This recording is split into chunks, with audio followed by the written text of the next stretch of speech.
Where do you want to start? Because you had a lot going on. You were not only in the courthouse at some points, but you were also at UVU doing your own investigation. Mhm. That's right.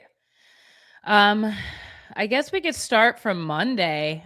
Me and Carmen went to the courthouse on Monday. We thought we came early, but um, not early enough. That's when Teresa told us that we're going to need wristbands, that they only have 14 of them, and that she was there like really early in the morning. I think I forget what time she told me that she came, but she wasn't able to get in on Monday either.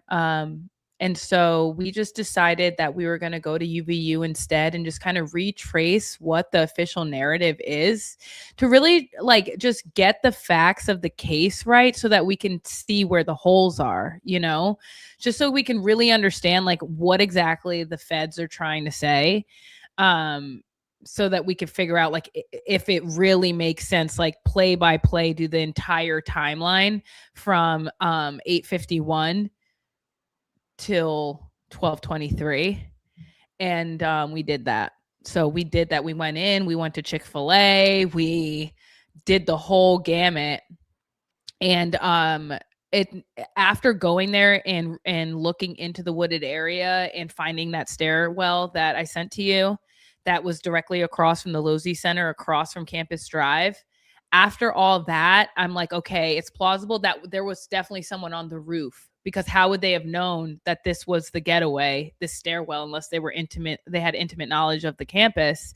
So I do think there was someone on the roof. I'm just not convinced that the person on the roof in the black gear or the black outfit is the same person as the maroon shirt with the gray shorts coming in through the Institute parking garage. So I'm not convinced that those are two people are the same people. And there's nothing that I saw in court, or like I watched every day and I was there on the fourth day. Nothing that I saw in court proves that the guy on the roof wearing black is the maroon shirted guy in the Institute parking garage, which I do think is Tyler Robinson, because they did show a frame of video, I believe on either day 2 or 3, when Dr. Hall was being cross-examined, so it must have been on day 2 or 3. Because he came in. Day 3, I think, was a short. No, day 3. Day 3 was Agent Davis, so it had to be either on day 1, the end of day 1, into the top of day 2 was Agent Hall, and I do believe that they showed video footage then of maroon shirted brunette scrawny guy in like 2/3 of his face that appeared to be like Tyler Robinson when he was coming out of the Institute garage. Now, speaking of, what's your take on the fact that they're saying that there's 55 minutes that are missing, and that the person in the maroon shirt that they're claiming is Tyler Robinson was interacting with TPUSA staff that morning at the tunnel? Because there's 55. They're saying that he pulled. They're saying that he pulled into the garage. He got out of the car. He went upstairs or wherever he went. And between then and the time that he came back to his car was 55 minutes that they don't have any footage of him. And they're saying that he was talking to TPUSA staff.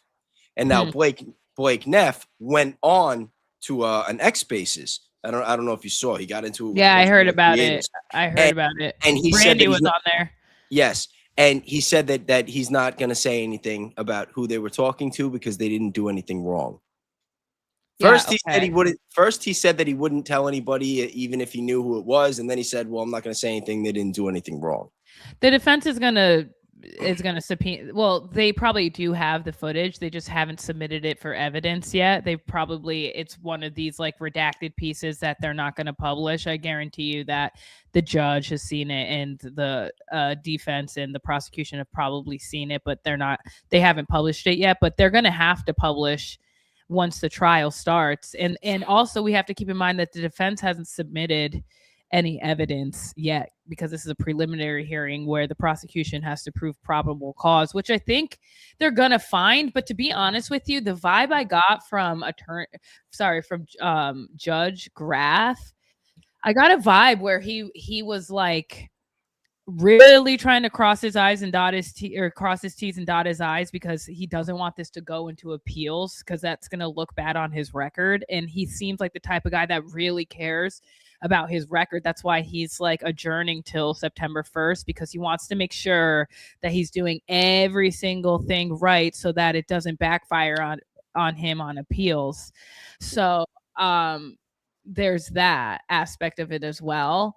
But I do think that they're going to find probable cause, only because, like, if they don't, it's too political for them not to go to trial. But I really don't believe, there's a couple things that I think the holes in the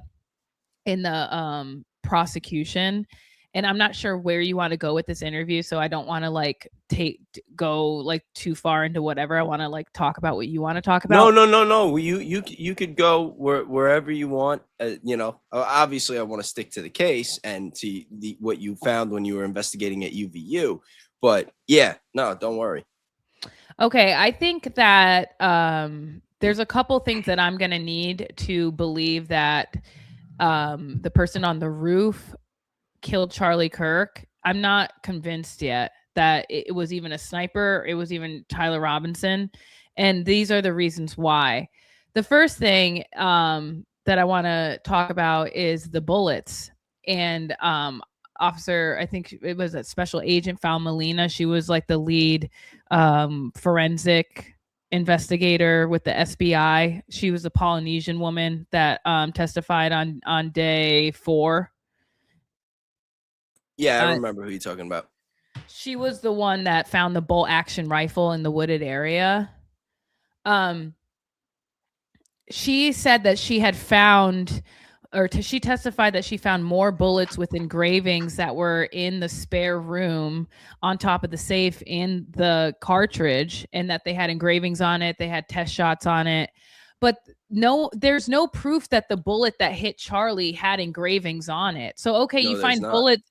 Okay, you find bullets with engravings on it, but that doesn't mean the bullet that shot Charlie had an engraving on it. And the bullet that was reconstructed out of what they recovered from Charlie, the fragment they recovered from Charlie, didn't have an engraving on it that we know of. I mean, we saw the bullet that she had tried to reconstruct. We saw the striations. We saw it like before she had reconstructed it. There's no signs that there's engravings on that fragment. So how do we know that the bullet that shot Charlie even had engravings on it? So there's all this talk about there's DNA on the cartridges. There's the Dremel that engraved the bullets, but we don't even know if the bullet that shot Charlie had engravings on it. So we're talking about bullets that it's not even illegal to bring a firearm onto campus. So that's the first thing that I was like, okay, so you have engraved bullets. That doesn't mean anything because we don't know if the bullet that shot Charlie was even engraved. And then there was the handgun holster. So Officer Baggley's whole story, his whole testimony is extremely like suspicious to me. Let's talk about Officer Baggley. And he was on day 1. And I feel like they put him first so that people would forget how ridiculous his testimony is. So this is what he said. He said that he picked up an overtime shift despite not knowing who Charlie was. Okay, so maybe the office needed more security that day, more officers. Okay, so you pick up an overtime shift, and then you're placed on special assignment to secure the top of the Hall of Flags. He testified to getting to work at 11 o'clock. Okay, so I don't know how long it takes to get to work, to like get all your stuff in order to go to your post, but let's give him like, generously, let's give him 30 minutes to like get it all together to get to the Hall of Flags. That still would have put him in direct line of sight of the Losey Center for like an hour. Never mind from 12:15, where Agent Hull testified, Agent Hull and Baggley testified to seeing Tyler Robinson dropping down onto the Losey rooftop at 12:15, which would mean that the assailant was on the rooftop for 8 minutes if the gunshot went off at 12:23. So for at least for 8 minutes, you were staring directly at the Lozy Center. I have video footage of it that I'll send to you. I made a reel about it. It's Yeah, you could pull it up right here if you have it on your computer, and I could pull it to the stage. I was gonna say that, or I can find it on IG, whatever you want. Yeah. While you're doing that, though, because I've been obviously obviously I've been covering the case pretty thoroughly, but I just want to bring something up because you brought up the Dremel. Mm-hmm. I noticed during Lance Twiggs' interview, and I find it funny that they call that I've heard it referred to as an interview. I heard it referred to as, a pre-recorded statement, but I haven't heard the word interrogation. And you would think that when there's a high-profile political assassination of a person that's a friend of a president, that they would have automatically just brought in the roommate. Just hold them into cuffs, ask questions later. Like there's got to be some level of probable cause. But anyway, regardless. Well, go ahead. I was just going to say, while he was being interviewed, he said that him and Tyler had a room where they shared their tools, and that Tyler asked him if they had a Dremel, which to me was a signal that the Dremel belonged to Lance. It did belong to Lance. That the Dremel wasn't even Tyler's. Right. So why did Lance have a Dremel? How do we even know that Tyler was the one that was engraving bullets? We don't know that because Lance's DNA was also on the Dremel. Exactly. And it was his Dremel. And also with the text messages. Well, let's stick with Lance Twiggs for a second. Yeah, okay, the text messages. The text messages don't mean anything to me. One, because they're not dated. Two, because there's no proof that it was even sent from his phone, because if the iPhone is connected to an iPad, you can send messages from the iPad that would appear on the other person's phone as if it came from their phone. And if Lance Twiggs is dating Tyler Robinson, then he could have had the passwords to an iPad, to a laptop, to another, Apple Watch, whatever device. And he could have been sending messages from an iPad device to himself. He wouldn't even need the password.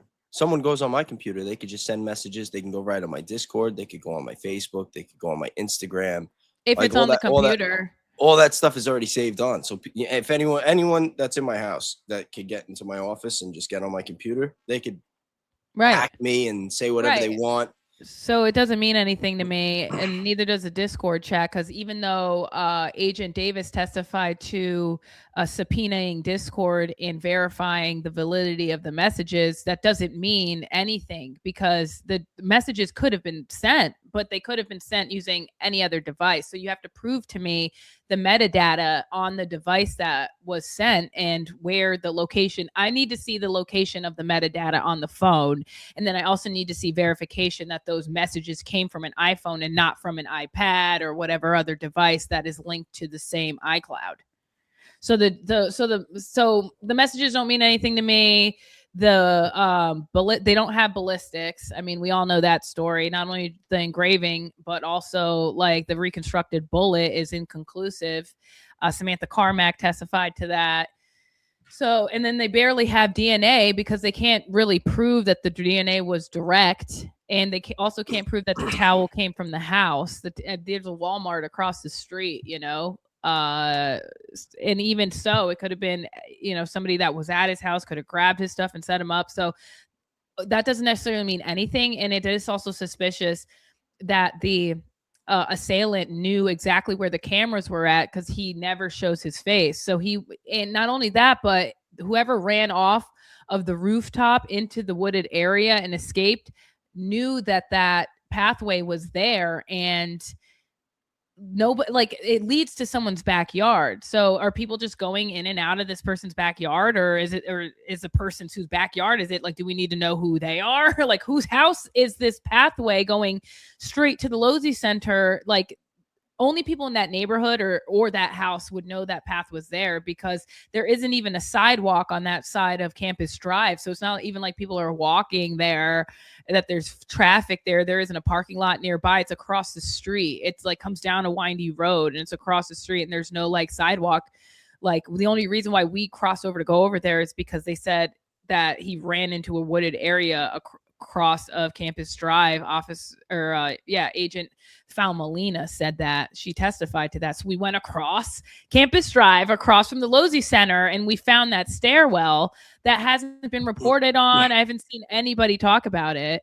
We should actually play it. Do you have it? You and Carmen reported on it. Yeah, it seems almost like our post is being throttled. Like when we talk about dysfunctional Black like culture, we get like 200,000 views, but when we actually are reporting on, you know, Charlie Kirk and Tyler Robinson and actually doing investigative journalism, like it's almost like our posts are getting throttled. Isn't that something? So yeah, that's what I'm gonna need to believe the Tyler Robinson narrative. I'm gonna need more proof that the person in black is the same person in maroon. I don't think that it is. I'm gonna need proof that the bullet that shot Charlie had engravings on it. I don't think it did.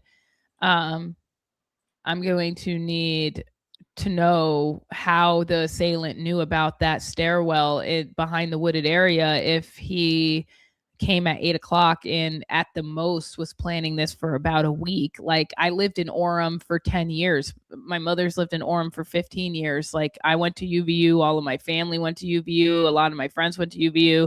No one knew about that stairwell that was in the woods across from Campus Drive. Like the person who knew about that would have had intimate knowledge of the campus. And right next to, on the other side of the fence, we also have some footage from like how the suspect walked in through the tunnel. The ROTC is right before the tunnel, right in the parking lot of the Institute parking lot. We have it on video. I'm going to post it tomorrow. It's like the ROTC is the first UVU building that he would have came in contact with. And then on the 4th floor of the Losey Center is like the veterans office. The veteran UVU veterans office is on the 4th floor of the Losey Center. Everything about this case is so sketchy, and they hyped everything up for 10 months. For 10 months, we kept hearing that they got a mountain of evidence and just wait till it comes out, wait till the preliminary hearings. They had said that they had the footage of him taking the shot. We found out that that was not true on day 1, and then on day 5, they try to spin it and like show the same footage, zoomed in a little bit, and have this whole coordinated media attack to just try to promote it. And it's crazy. Like I posted today, like this goes beyond misinformation. Okay. Because if somebody really did kill Charlie Kirk and Tyler Robinson is in jail right now and he's facing the death penalty, and there's all this evidence that's really pointing to him being set up, and all these people are in this like coordinated effort to just push this through and get him found guilty and get him the death penalty. Like this isn't even just misinformation anymore. This is a conspiracy for murder.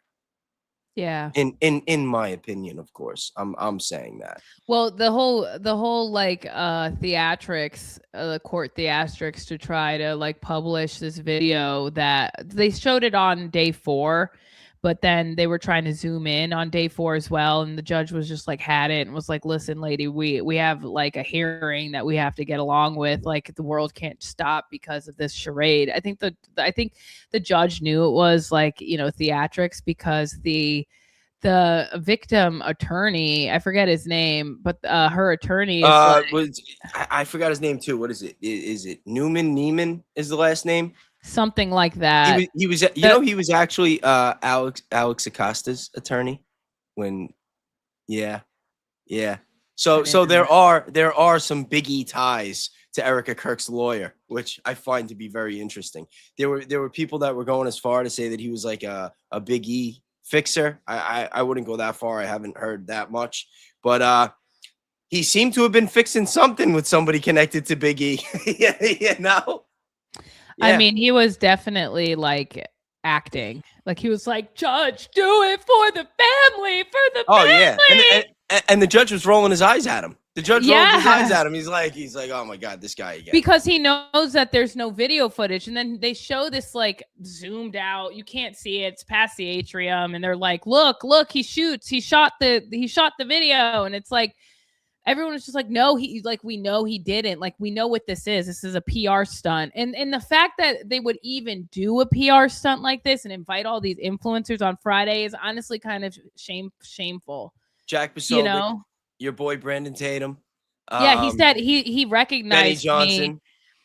Brandon recognized me and Carmen in there, and he was like in the peripheral trying to say hi, and we like waved to him, but like I didn't know. Obviously, he didn't see the reels, like he didn't see the video that like we don't really fuck with him like that. Like no, like I have a lot of love for Brandon.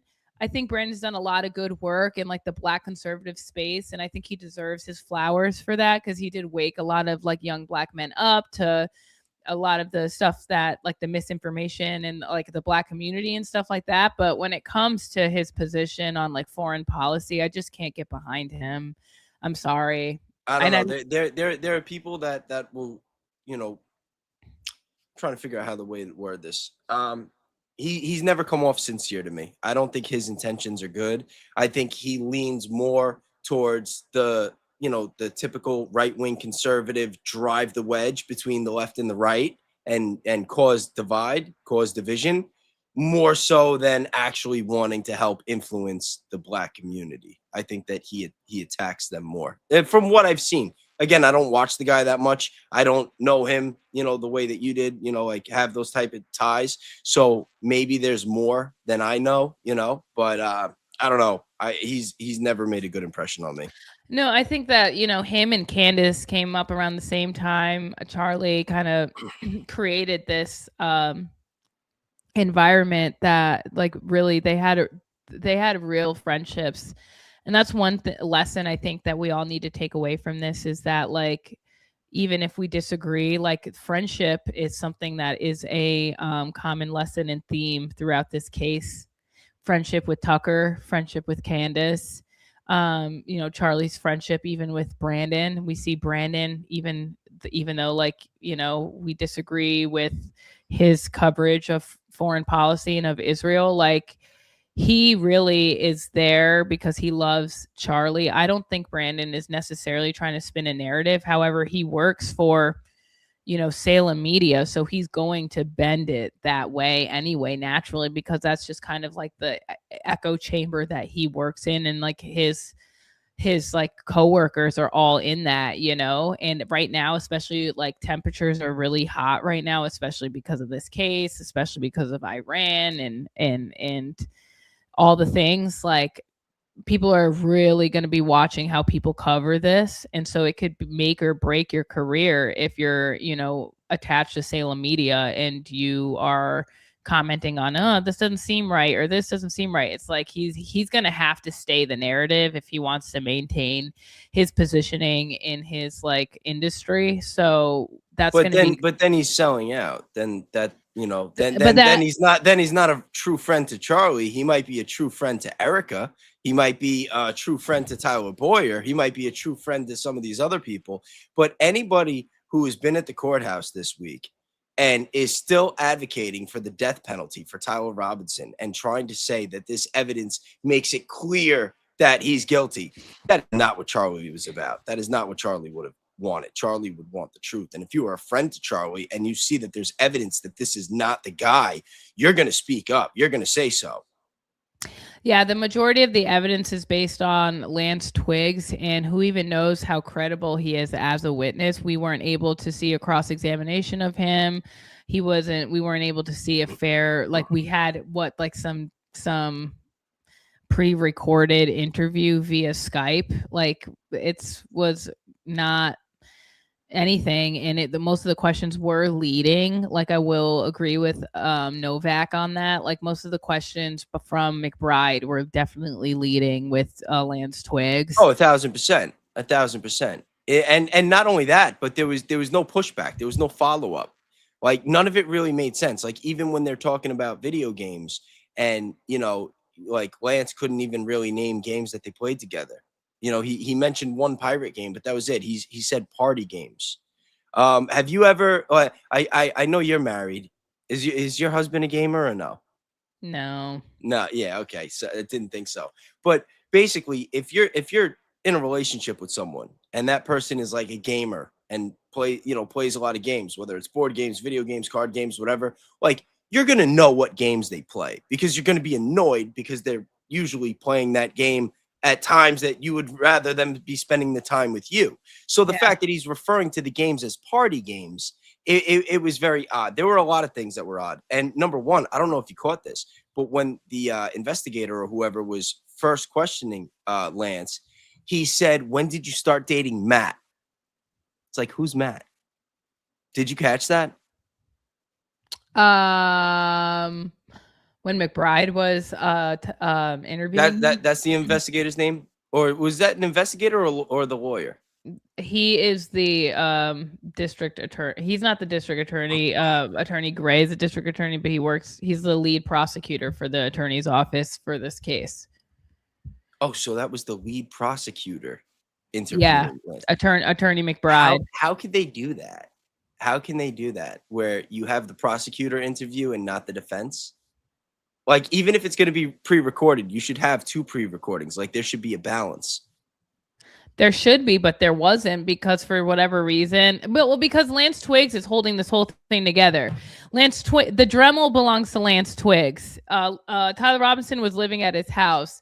Lance Twiggs is the one that's giving testimony that he did it, and he confessed via Discord and via text messages, and that, like, his group of friends, also this friend group.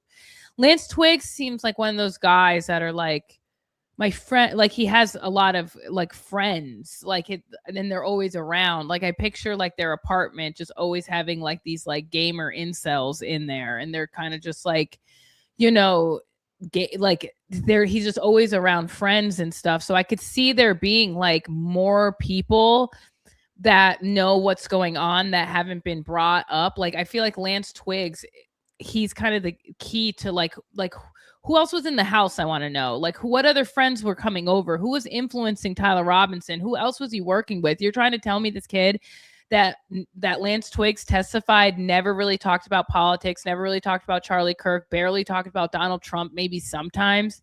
Like, this guy is going to be so overwhelmed with anger that his first crime is going to be shooting Charlie. His first crime ever that he ever commits is going to be like climbing up on a 4th tier of a building, laying prune in broad daylight and shooting this guy directly across from Officer Baggley, by the way.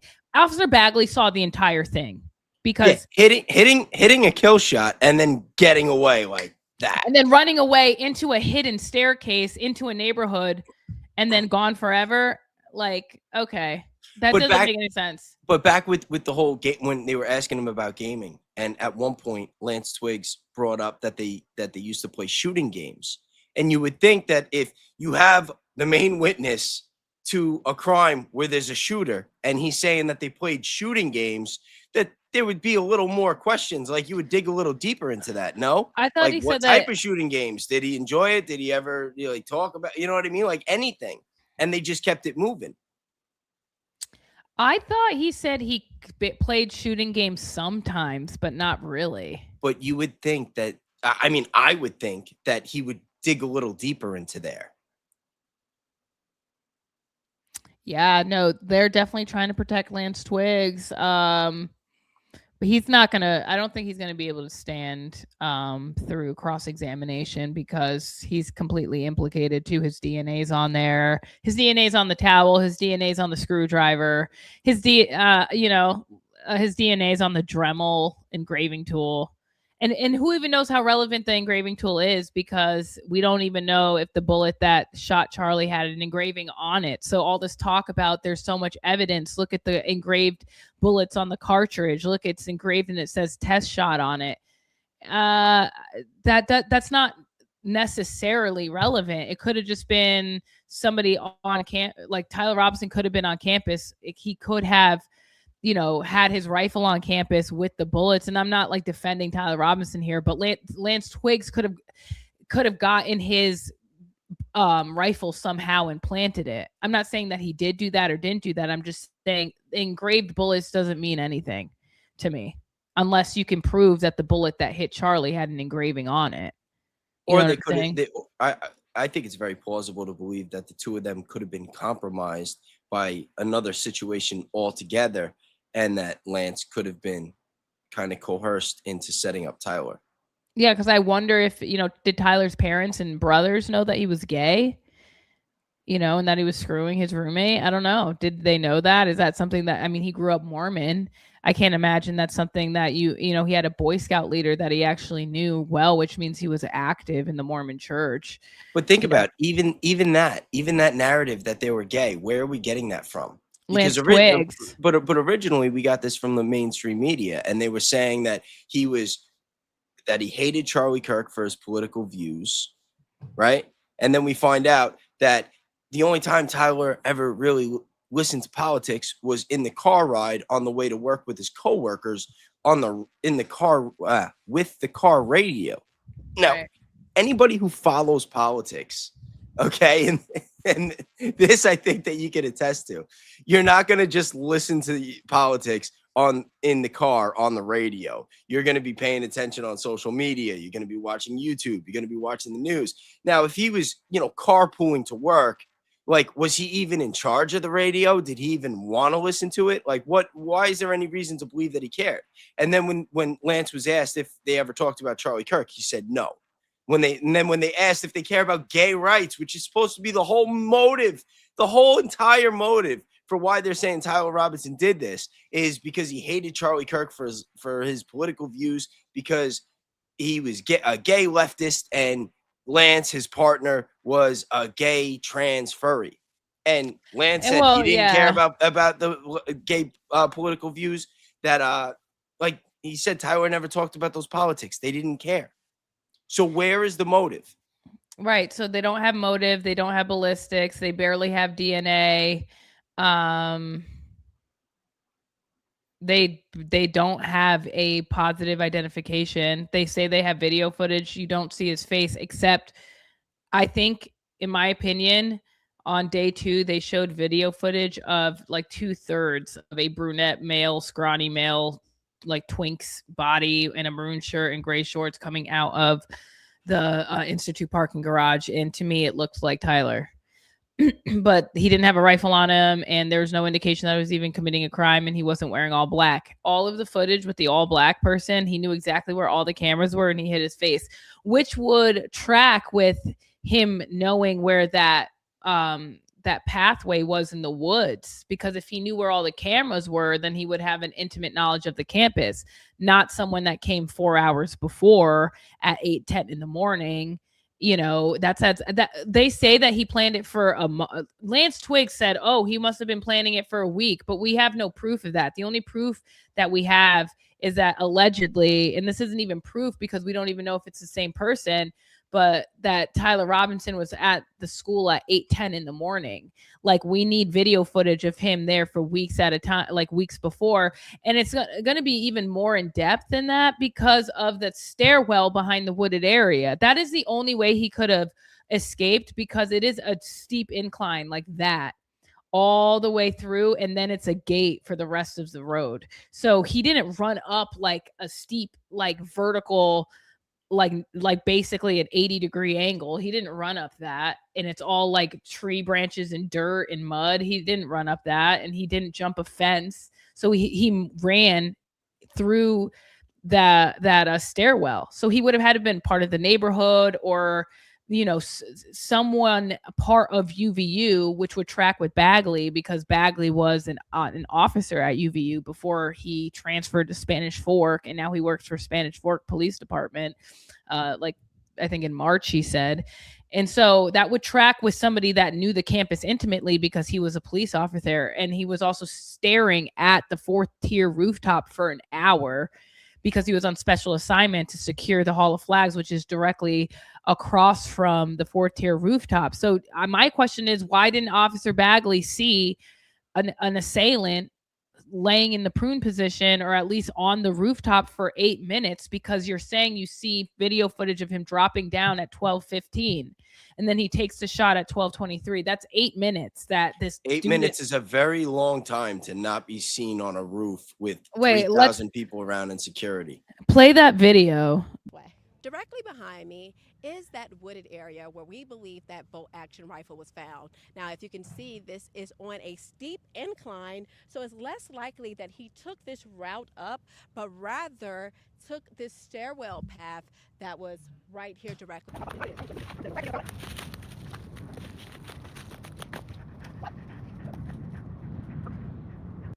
Isn't that crazy? That was a Lozy Center right there. If you scoot back just a little bit, hold on. Okay, play. I'm gonna pause it.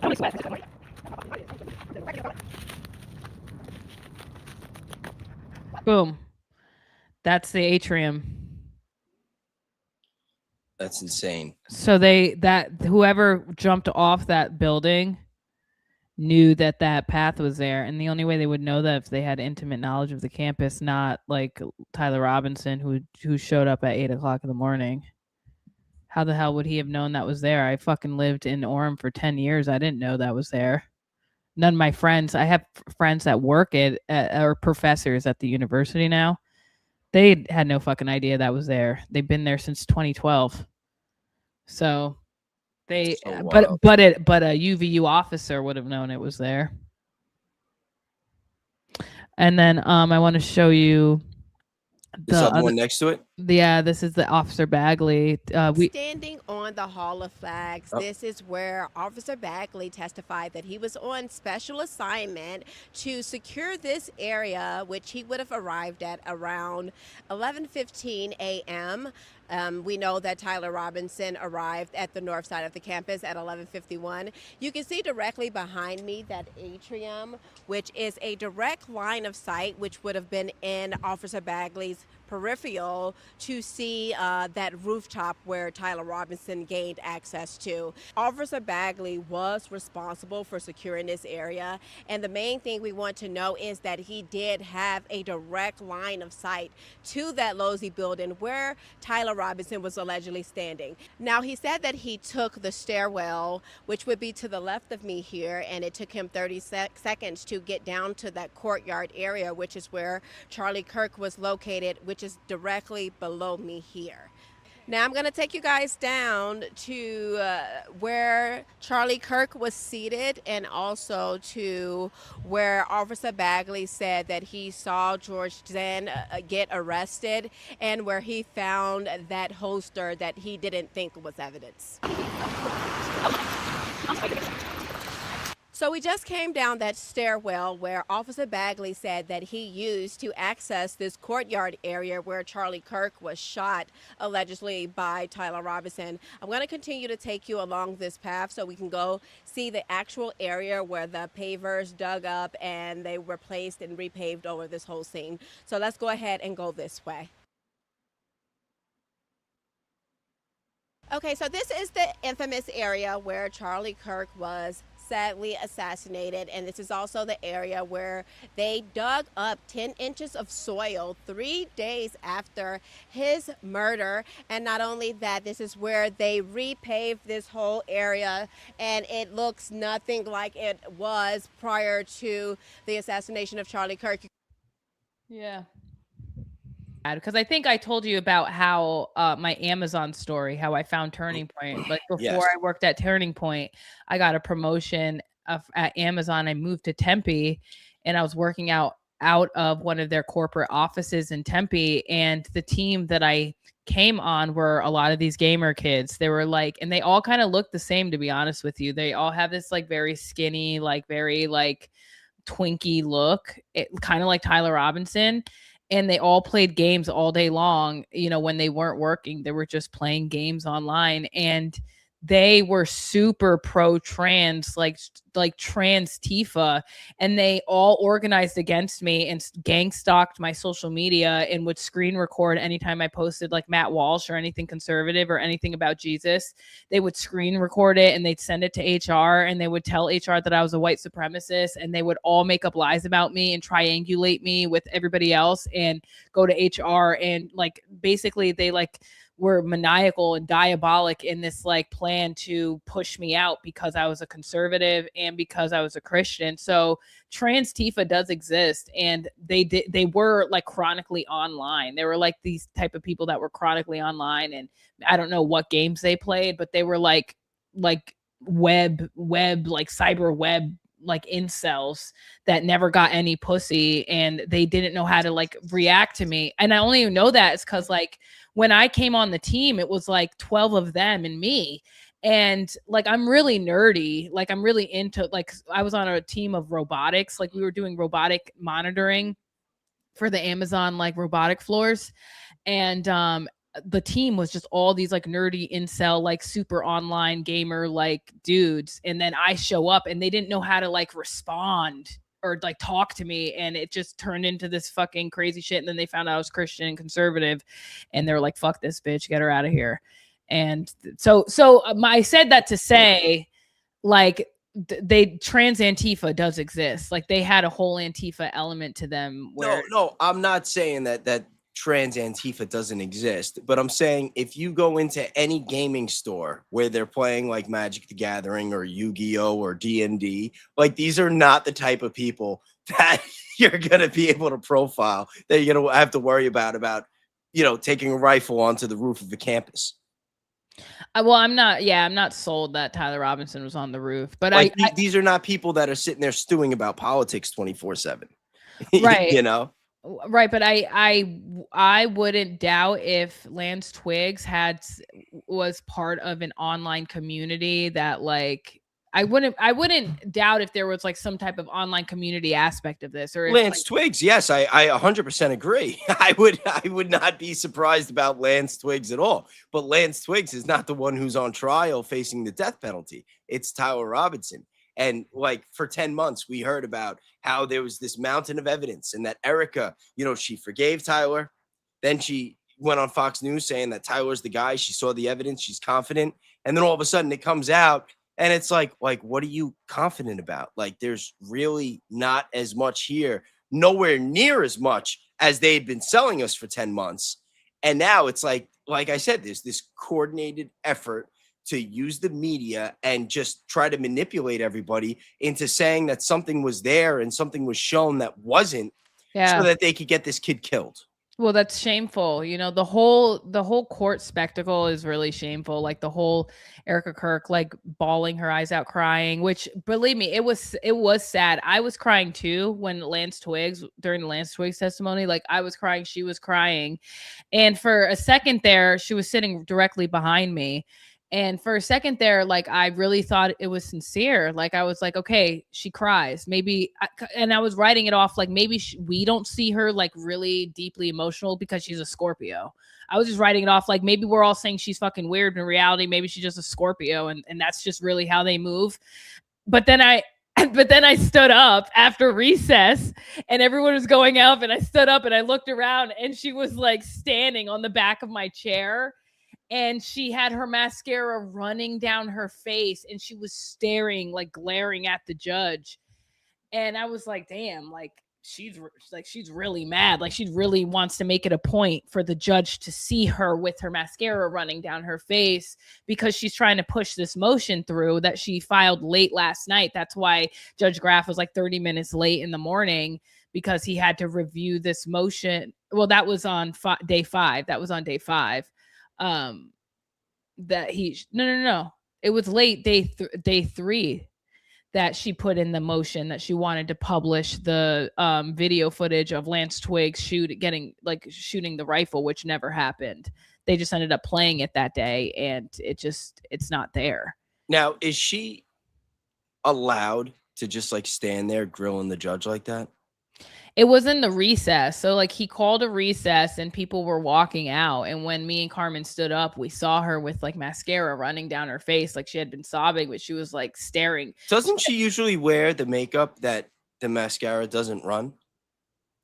I don't know what makeup she wears, but I know that we never seen her with like mascara running. We've always seen her like fake crying. And so I wasn't expecting her to cry, but then I saw her with her like mascara running down her face, and she was like staring directly at the judge, like grilling the judge and like grilling. It's too bad that she lost her tissues. I heard that she even left a sealed package of tissues under her seat. Yeah. So me and Carmen come back into recess early, and we sit down, and I'm like looking around before court starts. And right under her seat was an unopened package of Kleenex. I was like, I wonder why she picked that specific day. I was like, you gotta be fucking kidding out me. The Kleenex. Or maybe she dropped it. Maybe she was just so upset and so overwhelmed in the moment that she couldn't find her Kleenex, and that she had no choice but to just let it run. Yeah, I was like, you got to be fucking kidding me. But then, if you want to be like gracious and give her the benefit of the doubt, maybe they fell between her legs. Maybe they fell, or maybe they were passing around a box of tissues. I think we're way past giving Erika Kirk the benefit of the doubt when it comes to what goes between her legs. I'm sorry. They were passing around this like box of tissue, and Stacey Sheridan like passed me a tissue, and I was like, well, that's nice. And then Stacey Did Sheridan, she ask you for a donation when she gave you the tissue? no, but she did give me like a small like smirk. So I was like, maybe she, I don't know. That's Stacey a very Sheridan. dangerous woman, by the way. Yeah, I don't know her, but she was in court sitting next to, I think, Erika's like cousin or little sister, someone that has like the same type of hair Erika has, but is like shorter and smaller than her, was like with her. I don't know who it was, but I'm assuming a relative because they kind of look alike. And then Stacey Sheridan was like sitting next to her with her husband. So I'm wondering, like, Stacey Sheridan must be really close to the family because she's also pictured with Charlie Kirk's family. Oh, I don't know about that, because I saw a clip in the beginning of the week where Stacey Sheridan was trying to approach the parents and trying to, like, just put her arm on like the dad's shoulder, and that he like did one of these and just did he walking. Yeah, I didn't see that. Totally snubbed her. Totally snubbed her. I didn't see that. Or maybe Yeah. she just photobombed a picture with the parents because they are kind of. No, it was when they were getting out of the car and they were walking into the courthouse, and she started walking behind them, and she tried to approach and put her hand, on his shoulder, and he just did one of these and just didn't even acknowledge her, didn't even turn back, just kept walking. That might have been the same like through line of the photo that I saw, because she was behind them, like almost like she was like photobombing the photo, but I don't know. I really don't know how close they are, what their relationship is. I know that they were in court. The tissue thing. So the tissue thing is like one thing, but when you pair that with like the spectacle her attorney did to try to like publish this non-existent video of Tyler Robinson shooting a rifle, which doesn't exist, like at least from day 4 that I saw in court, because they played it in court on day 4 too. But it just wasn't the zoomed in enhanced version. And they already got evidence thrown out because they were editing it, and they were like submitting edited like compilations that were like had blurs on it and circles on it and arrows and people that they wanted them to follow and not. And the judge was like, this is ridiculous. I can't submit this as evidence. Like, you guys are clearly trying to like change and edit the video. And so that's why, since it's surprising to me that they would try to submit this like they would call it enhanced, and they said, oh well, we just zoomed in and put it through a software that's going to make it 4K. And it's like, why would you? No, you have to use the evidence that you saw. You can't run it through a software and make it like all like embellished. You know what I mean? That's crazy. So I bet you, like, I'm interested to see what Judge Graff does. I don't know if he'll accept it, because he seemed to have been kind of frustrated with the whole ordeal, and like he seemed to be able to read that it was a PR spectacle, because he kind of shut it down and was like, we have other stuff to do, like I'll address it tomorrow. And then he did end up showing it on the 5th day. And it's just, is it a coincidence that all the influencers flew in for the 5th day? Like, Benny Johnson wasn't there all day long or all week long. I know Brandon was there all week long, but Brandon really loved Charlie. Not to say Benny Johnson didn't really love Charlie, but like he showed up on the 5th day so that he can report on the gunshot video, which doesn't exist, and everyone knows it doesn't exist. So what is the intention behind even going there and having to report it? It's just kind of like, I don't know. It's just, it doesn't feel right, Did it feel like a show trial? Not entirely. Well, from the prosecution's perspective, like I said, Officer Baggley is just like, he's gonna be destroyed in cross-examination. It's like, okay, well, if you're standing on the roof for an hour, why didn't you see this guy dressed in black running across it? I mean, easy question. Is he laying in the prune position for 8 minutes? You would still see him. It's literally right there. You can't not see him. How about that? how about you can't not see him? Like, you guys saw the video footage. It's like you can't not see it. It's right there. Not only that rooftop, but every other rooftop on campus you could see from that angle.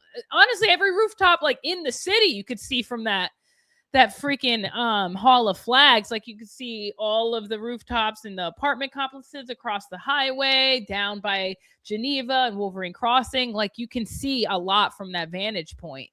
So my, first question to Officer Baggley is like, dude, why didn't you see this dude on the roof? You didn't think that was odd? And then he's the same guy whose body camera dies when he gets onto the roof and it doesn't capture the disturbed gravel or the screwdriver. Isn't that convenient? Didn't you just get on shift at 11 o'clock? Charlie gets shot at 12:23. You testified to having 27 minutes and 56 seconds, I think, of camera footage from the 30 seconds he ran down from the Hall of Flags and he gets to the amphitheater. He has 28 minutes of footage from that point till he gets to the Losey Center, and then it dies. So that is, if he gets there at 11, that's about like an hour and 50 minutes into your shift. Like, why would your body camera die an hour and 50 minutes into your shift? Isn't it like designed to hold 8 hours of camera footage, if not longer? And he didn't even definitively say that it died. He's like, it must have died. This whole preliminary hearing, and it was just so wild. It was just so wild. I don't know how they did not have any actual witnesses questioned from either side. Yeah. No witnesses. It was all cops. They didn't even have the medical examiner. It was all police, which is sketchy. All people that have some sort of conflict of interest. So Baggley isolated maybe, how his whole story doesn't make sense, and how he was on the rooftop for an hour staring directly at the fourth tier of the Losey Center like that. And then his camera footage dies once he gets on the Losey Center, and we're supposed to believe that there's disturbed gravel. And then this like staircase that nobody's ever seen before is like directly across the Losey Center. And he would have known that because he's a UBU officer. All of that aside, if you even look at Agent Hall, why did he lie about the driver of the gray Dodge Challenger being bald and that 3 people were inside of the vehicle? He completely left Miss Noble's testimony out of his testimony when he was on the stand, and Kathy Nestor had to come in and cross-examine him and like bring it out. And he was like, oh yeah, well that happened. I don't know why I left it out. It's like, okay, so now you guys are omitting stuff. I get you're trying to like win your case, but the truth matters. And like, if you guys just stop doing an investigation because this kid turned himself in and you don't want to look bad, just say that and actually look for the right person, because Tyler Robinson didn't know that stairwell was there unless he had intimate knowledge of the campus, which he didn't because he didn't go to the school. That stairwell isn't on a map. You would have had to lived in the neighborhood or had been a part of UVU in an intimate way to know that there was a fucking hidden stairwell behind the wooded area where he stashed the rifle. I still want to know where they got this idea, the motive from, that it was because his love for Lance, his roommate that he was allegedly banging, that he didn't even share a room with. He didn't know him all that long. What, 2 years? You're gonna throw your whole life away? And then even when you get him to testify, he doesn't even say that they were into politics. He doesn't even say that they cared about gay rights. He doesn't even say that he ever talked about Charlie Kirk. Where did they get that motive from? What did they see, and what was said that gave the FBI, the state, the prosecution, and the mainstream media this idea that Tyler Robinson was this hateful, angry gay with a gay, furry, leftist, trans lover that hated Charlie Kirk for his political views and that was willing to throw his whole life away to assassinate him? Well, the motive fell apart. The motive fell apart. You can't definitively ID him at the scene. You can't definitively ID a weapon at the scene. The only evidence of any weapon or bullet that was found at the scene was a 223 on a different roof that the lead investigator connected to law enforcement. Yeah, allegedly. Allegedly. Yeah. Well, I'm no, not allegedly. He said on the record Well, that yeah. it was from law enforcement. He I said think on they the tried to record, debunk but it later. But have you ever he seen put that? that on the record. Have you ever seen that in your I've life? never seen anything like this in my Have you entire life. ever seen a police officer discharge a bullet out of his handgun? Oh, absolutely not. And it It's just insane.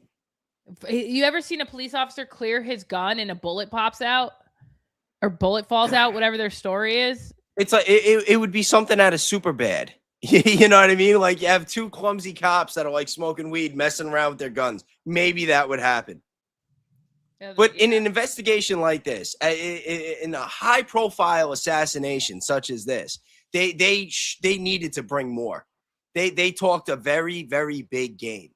You know, this would be like you'd have like a boxer or a UFC fighter where one of the guys is just talking all this shit for months and months and months, promoting the fight, and then he gets knocked out in the first round.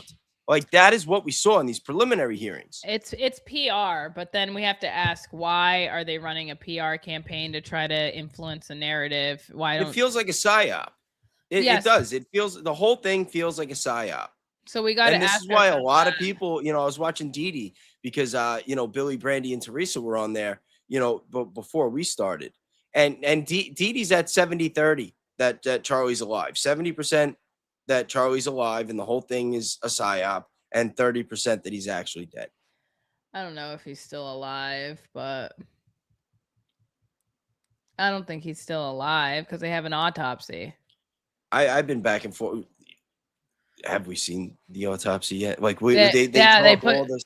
The McBride was pushing to publish it, and I'm pretty sure Graf said that he was going to publish the autopsy because Novak came back and was like, they don't want to publish the autopsy because it might be incriminating and it might hurt the 14th Amendment for Tyler Robinson. And I'm pretty sure Judge Graf ruled that they were going to publish the autopsy. I haven't looked at it yet. But Lala, think about this: if they were able to fill up that courtroom with all those people on Friday that were willing to lie about the video that was shown, you don't think that they could get one more person to lie about an autopsy? You know, I was actually watching Kai Schwemmer because he did a review on this on Latter Daily Saints, and I want to go watch what he has to say because he was in the courtroom. He is critical of Israel. And even though he is starting to like work with Turning Point Action, he is a pretty objective on his takes. And he did a take that I was just about to watch before I jumped on here. And I want to see what he has to say, if he's going to say that he saw it or not. Regardless, I saw the zoomed out version on the 4th in the courtroom, and it's not there. It's not there. And somebody brought up a good point in the comments. They said that J.E. had an autopsy too. And you know the story with that, right? With Epstein's Jeffrey autopsy. Epstein. You know what the deal was with that autopsy? With the broken neck that was at an angle. Not even that. There's one in there that basically proves that they smuggled him out and that he's alive, and that they probably brought in another body to do the autopsy on. So in the autopsy, it said that Jeffrey Epstein had a healthy prostate. And then years later, the Epstein files come out, and we find out that he had his prostate removed. Yeah. So me personally, I've been under the belief the last couple months, more recently. I mean, I was back and forth on whether or not he was dead or alive.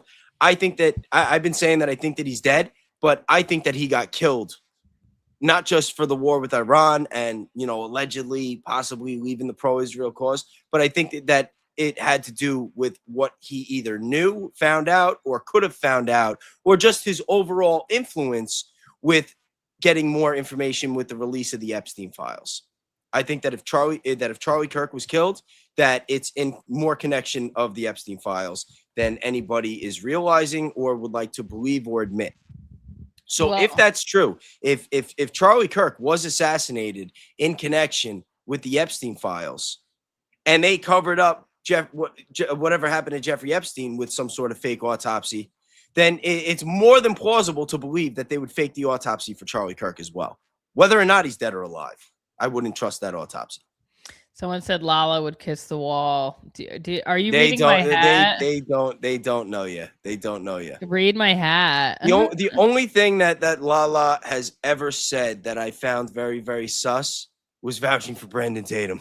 I'm sorry. I'm just No, I'm not vouching for him. I'm kidding. Don't get it twisted. I made a reel actually with Ace because Ace had got into it with Craig Long, who was this like MAGA influencer shill. And I brought Ace Long onto my show, and I brought Ace Smart onto my show, and he like went off on Craig, and he went off on Brandon Tatum, and I made a reel out of it. So, he said hi to me in the courtroom because I used to work for Blexit, and that was like his and Charlie and Candace's like thing. So I was like, oh, he must not watch my content at all. Well, maybe he will now. Yeah. No, but you, with your experience and connections and ties to everything, you definitely have one of the most nuanced views on this case. I think I do. These people involved. Yeah.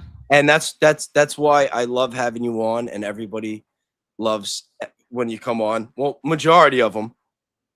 But why don't you tell everybody what your hat actually says so that there's no confusion? Neocons are gay for Israel. and that's something that Tucker Carlson's selling. Yes, he's selling it in all different colors. I gotta get one.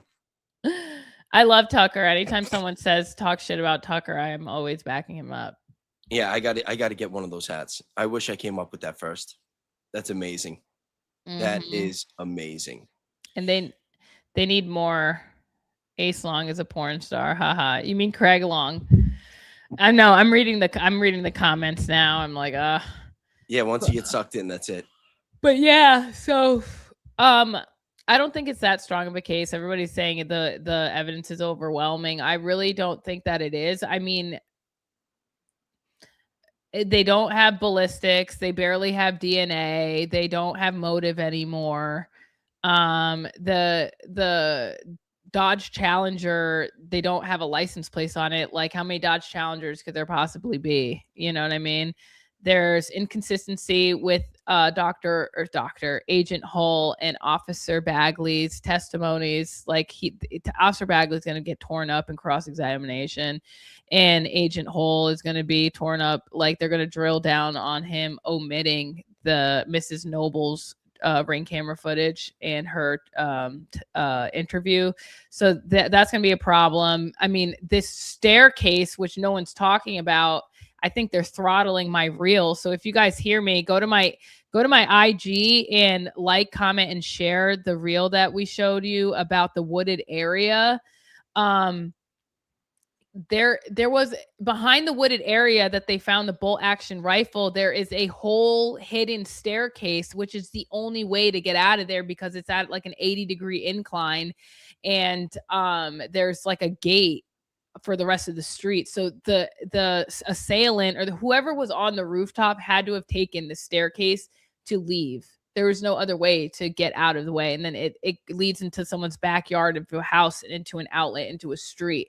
And when we went on the other side of that street, the guy's house who's directly across from the outlet of that staircase path behind the wooded area, like, came out of the house and told us not to knock on his door. And he had a ring camera right in front of the outlet. So that dude knows exactly what the fuck happened. And whoever that person was on the roof had to have known that trail was there. How would they have known that if they just showed up at 8:10 in the morning? It doesn't make any effing sense. That's wild. Yeah, it is wild. Oh, another thing I wanted to ask you. I posted this on X the other day about the porta potties outside the Losi Center. Yes. You want to talk about that? So guys, this is so crazy. I haven't posted this reel yet, but I have all the footage of it. Do you have the photo? I'm gonna see if I can pull it up. I got it on my X somewhere. I caught so much shit because I didn't say porta potty. I said porter potty. And that seemed to have been all anybody cared about was that I spelt it wrong. But I'm known for my... Come here, honey. Honey, come back I'm known for my typos. You're my kitty. Move Guys, this is my here. kitty. This is Yoda. Yoda, say hi. You want to say hi? That's funny that you have a cat named Yoda. Mm-hmm. All right, here we go. There it is. Take a look at this, chat. Yeah, how crazy is that? The porta potties outside the Losi Center this week say Robinson. Yeah, is how insane is that? Now, I haven't done a deep dive into who owns this Robinson waste management company. But any sleuths that are on the internet that want to look into this company and find out who the hell owns this and how long they've had a contract with UVU, they should probably let us know, message Bays and let them know what you find, because what the hell is this? This is outside of the Losi Center on the other side of the building. And they're doing construction all inside and all over the Losi Center now. But these porta potties are on like from the 3rd tier walking up to the 4th tier before you wrap around that corner and see the computer science building across the parking lot. These are on like the path leading up to the 4th tier of the Losi Center on the back end towards the Institute building. We walked by this and was like, what the F is this? It's so weird. It's so weird. Do you think crazy. it could be a coincidence? I don't believe in coincidences. I mean, they happen. They definitely happen. Someone said grinder potty. No. The grinder potties are going to be outside the Lindsey Graham funeral. Right. Too soon? No, Too soon? fuck Lindsey Graham. Oh, did you see what I posted Robinson about that? Waste Services. Hold on, right here. Robinson Waste Services is a full-service waste management company based in Layton, Utah, recently acquired by Republic Services. Thank you. It's still weird. Owned by who? Owned by who? Owned by who? Who is the Robinson on that? And they also took down Charlie's flag too, which kind of pissed me off. And you know what's really weird? So for Tyler Robinson, they've been saying that there was like a retired police officer, like friend of the family, that was the one that convinced them to turn him in. And then you look, and the retired Mike Mitchell. But when you look, there's a retired county sheriff named Matt Robinson that they're saying is not related to Tyler Robinson, that there's no relation. So that's why I was starting to think, like, was Tyler's father in law enforcement? And then all of a sudden, when McBride is questioning Lance and refers to Tyler as Matt, like that, all of a sudden, it's like these coincidences, these little data points, they just start like ringing bells in my head. I'm like, what the hell is going on? There's a lot that they're leaving out. Like they left out that stairwell, and they were definitely there because you could see the evidence markings. Like they had little pink flags all up the trail, and they had these red cone or orange cones that you could see in that reel. If you guys go to my page, Lala the Jedi, or at New Black America, we did all this reporting and been posting all these reels about the stuff that we found at UVU. And if you look, there's these orange cones that are up this person's like not driveway, but their backyard leading up to their driveway, where like they have a basketball hoop and like a 2-car garage. And there's these orange cones like up this wooded area, and it's literally right into someone's backyard. So like, are people going in and out of other people's backyards? What the fuck? I wish I had, hold on, let me pull up the whole thing. I want to show you guys the whole video that I sent you, like how effing crazy this is. Let me get it. Okay.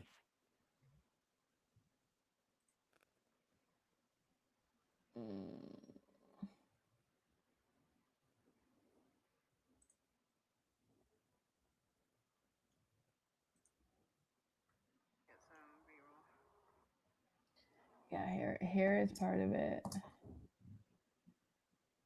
Here we go. I got him right here. Oops.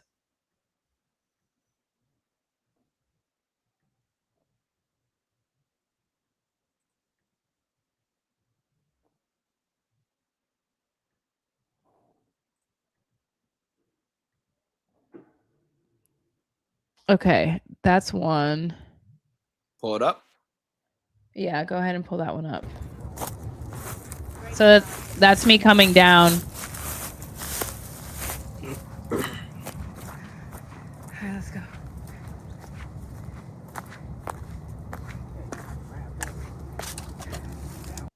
And then hold on, I got another one.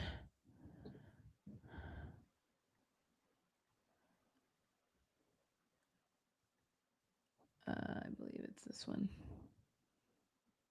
Or is that the one that I just gave you guys? What's the number on the one I just gave you? The number? I don't see the number. 2941. Okay. All right, now play this one. Did it? Oh wait, it didn't Didn't go. go up. You might have to pull some of these down. I don't know. Okay, hold on.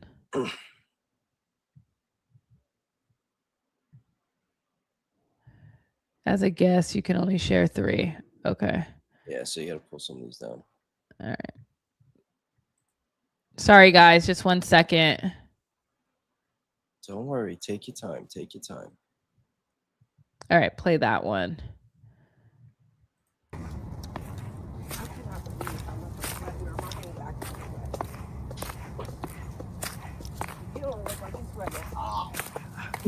I know. I don't really sweat. I should sweat more.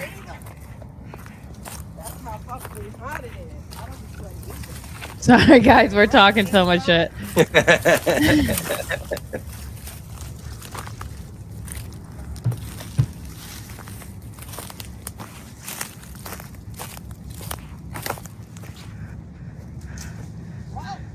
And there's the atrium.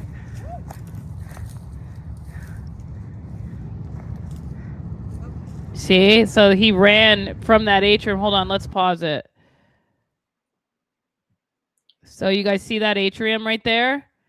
That's where they're alleging that Tyler Robinson was like laid out prune on the far side of that atrium, and then he ran on the back side of that atrium and dropped down to the ground, like around here, and then ran across this area, across the street, and then into that wooded area.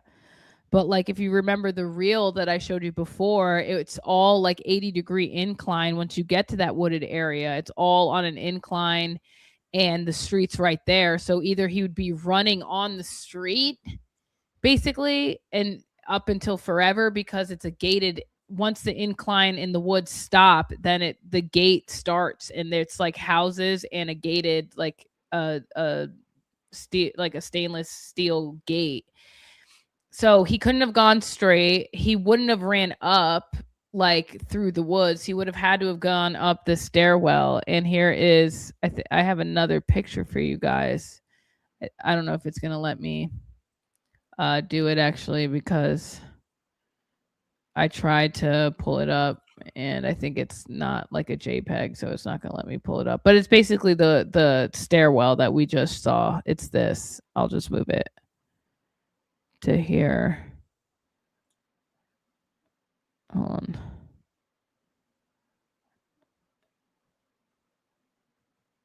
And then can you add this last one right here? Sure. Oh, this is it? Yeah, we already played it, but I wanted to show you guys. Okay, let's go.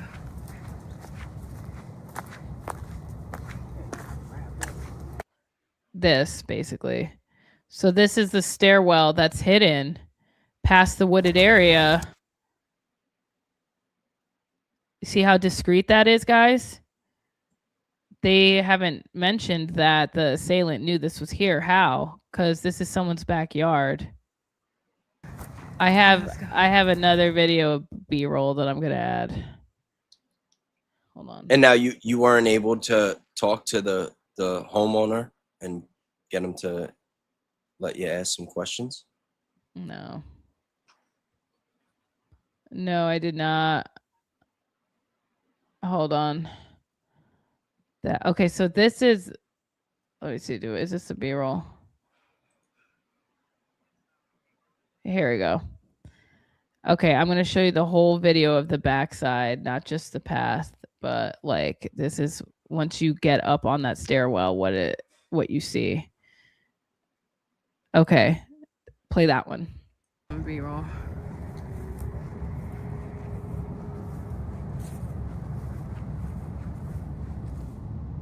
See, it's all houses. So who the fuck lives there? And then boom, that goes right up into someone's yard, in someone's backyard. So this is where Tyler Robinson allegedly escaped to. This was his escape route. Do you guys see this shit? Who owns the house? Whose house is that?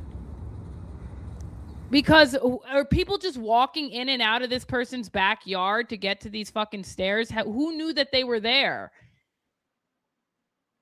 This is someone's fucking backyard. Who lives in that house? How did Tyler Robinson know that this person had stairs in their fucking back house that led directly to the atrium that he allegedly fucking laid prune for 8 minutes in direct eyesight of Baggley and shot our fucking general? Like, dude, like, that makes no sense. How the fuck did he know that those stairs were there? Yeah. And then I have video footage from that street, and the guy across the street told us not to knock on the door, and I fucking recorded the whole thing. Really? Yes, in his house. This big ass humongous house. I want to show you also the before you get to the wooded area what it looks like. So this is the only way that he could have gone, because everything else is like so inclined. Here, play that one. And just get the footage of the whole pathway that way. See how far of an incline that is? Okay. So there's that way. That's the street right there. Just take a thing of this grass. And then I'm gonna head over here. So this is all. Do you see how that's like a steep incline? He didn't run up there. He That's had like to go such a this way. perfect escape route too. Right. He had to know that was there. He had to know. All you need is somebody parked on the other side. Just get in the car and go. Do you see how high of an incline? There, somebody was parked on the other side of that neighborhood, and then boom, he just got out and left. So there was a driver. He had to have had an escape driver, or he had to have parked on that road. But then people that lived on that road would have seen a parked car there. There would have been door camera footage, like ring door camera, because every single house on that street has a ring doorbell camera. We went and looked. Teresa was with us when we were back there. He had to know this shit was there. How the fuck did he know that was there if he showed up at 8:10 in the morning? Come up here and finish recording. Okay. I know she really ain't All wearing the right This is that shoes. stairwell pathway. Hold on. Sorry guys, this is a cut. Now, this is that stairwell pathway that is parallel to that ROTC building where we believe he could have used So to this is just access us filming, that. and it's a cut. Don't say the ROTC building yet. So we could just remove it from stage, but you guys see basically all of that. How crazy is that? Yeah, that is So- that so is it- wild. So the prosecution needs to explain to me how Tyler Robinson knew that that staircase was right behind the wooded area if he showed up at 8:10 in the morning. How the hell did he know that was there? I think why did Officer Baggley not mention that he had direct line of sight to that atrium for an hour?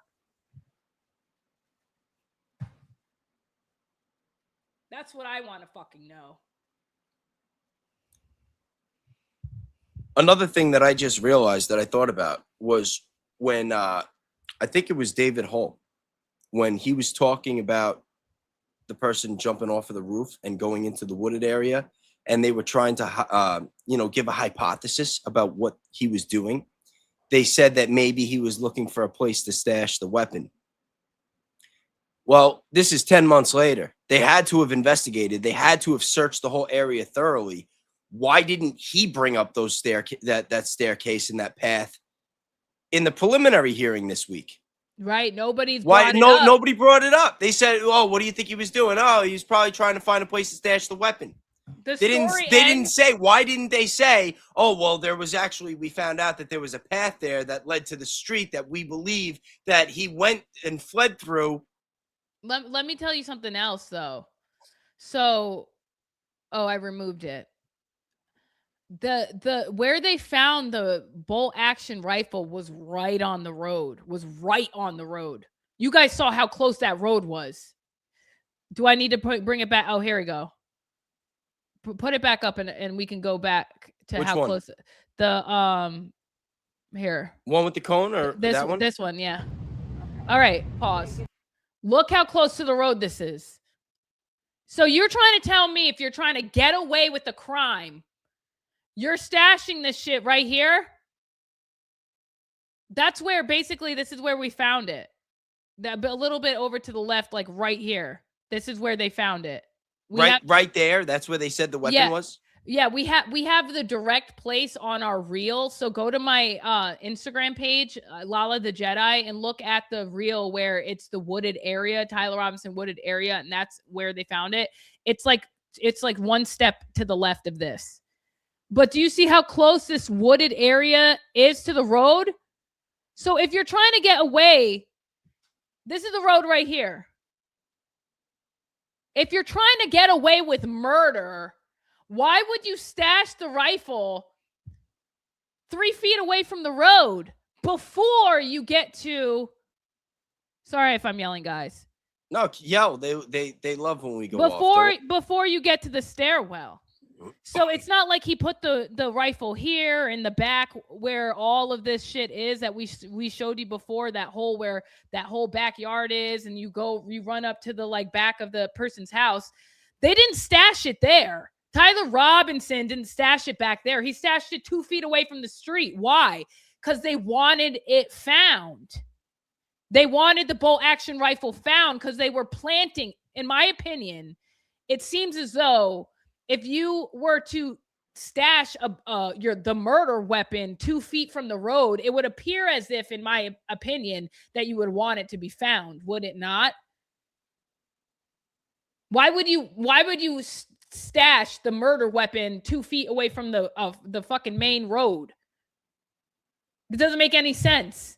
No, it doesn't make any sense. And then not mention that there was a hidden stairwell right behind where you stashed it at. Lala, did you see the private chat? No.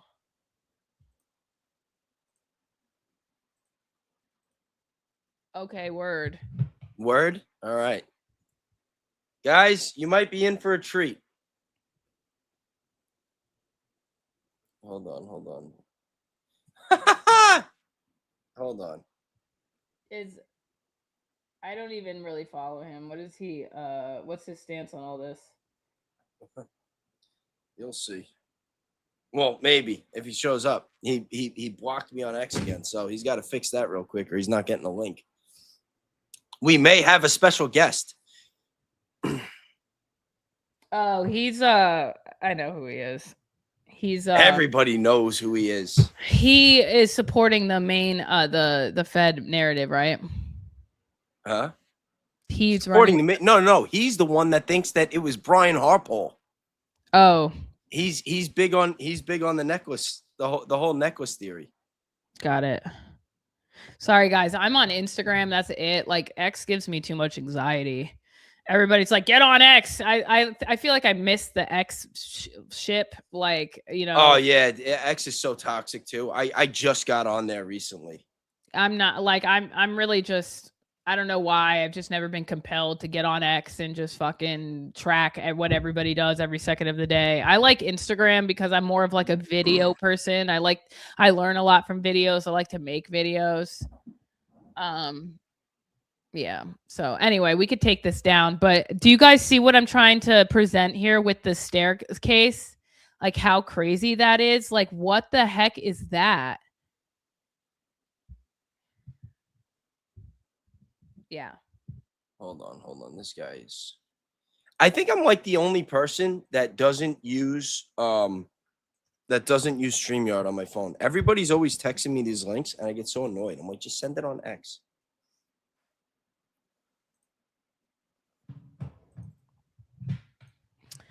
So what is he trying? Is he going to ask me about Brian Harpole? I don't really like. I'm not like wasn't really super close to them. I just saw them every now and then at events when I worked there, but I haven't worked there since November. You know, I haven't worked there. I'm actually curious to see if he's even going to hop on here and what he's going to have to say. Guys, what do you think? You think Blake Bednarz is actually going to show up? Put a 1 in the chat if you want him to. Why did he block you? He just does this. He's disconnected and he's deactivated and reactivated his ex like 15 times. I don't know. We'll see.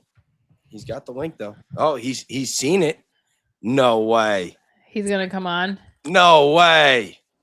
Ladies and gentlemen, Blake Bednarz. What up? Hi. Hey, how you doing, buddy? We're making it. How are you? I'm doing okay. I'm glad Yeah, likewise. I don't think we've met. Lala. Yeah, I'm Lala. Nice to meet you. Good to meet you. No, I was just finished playing. Is that light too bright? It's kind of like glaring on you, but there you go. Okay, perfect. No, so I was just catching the stream as y'all were talking about the getaway, and I was like, man, I'm gonna jump in on this because I shot number one, I had to throw it in 4-wheel drive as I was walking around there last week, climbing those hills in that tree area. And you were there? You went there? Yeah. And okay. And I shot it with a 360 camera, like the entire walking around back there. Did you go all the way up those stairs? Yeah, we went all and so it kicks out at that street. Right. So the guy that lives across the street in that kind of like orangey house, I actually have the footage. I don't know if it's going to let me post the whole thing, but he like yelled at me and Carmen and he was like, "Don't knock on this door. Don't knock on this door. Do you hear me?" He like walked out of his house. It's like fat dude. Like I wouldn't say fat, but he's like dad bod, like a 60-year-old dad with like a bald spot. And he like came out and he was like, "Don't you knock on this door." Because he saw we were filming and he saw us. We walked out like over this person's property into the street. And then we walked back down. Then we filmed it. And then I left my transmitter, fell out of my pocket. So we had to come back with Teresa. And then we took her up too. But how crazy. Yeah. They're not mentioning that there's a whole getaway. Well, let me ask you this. Okay. Who did we see on Phil Lyman's family's security cam footage then? Because you cannot access the dirt alley from up at that street. Unless you go through their driveway. No. Wait, you're talking about the stairs? Okay. Bays, can you pull up my 360 video? No, because you sent it to me on X. You I thought I texted it to you. Let me see. Okay, so if you go up the stairs, and you kick out on, I think it's like 725 west or south or something. Okay, that road will never ever lead you to Steel Street, and for the guy to be running on the dirt in the background. Oh, you're talking TMZ. about this. You're talking about this right here. I got it. Oh, you posted it on YouTube. No, I didn't post it yet. Boy, I did. Sent me posted on YouTube. Right here. I can get this. This is it. Play this. We are currently in front of the location where they found that camera footage where he was walking with that limp in his leg, wearing that black shirt, headed towards this tunnel. As you can see, there is a camera right here on top of the garage, right directly in the middle. So I'm going to take you guys down this pathway so you can see how he accessed that tunnel and headed off towards that Lozy Center. Let's go ahead and head that way. Yep. So as you can see behind me, there UVU parking garage, that Institute parking garage. You can see it within the distance. This is the pathway we're going to continue to take. So let's keep going.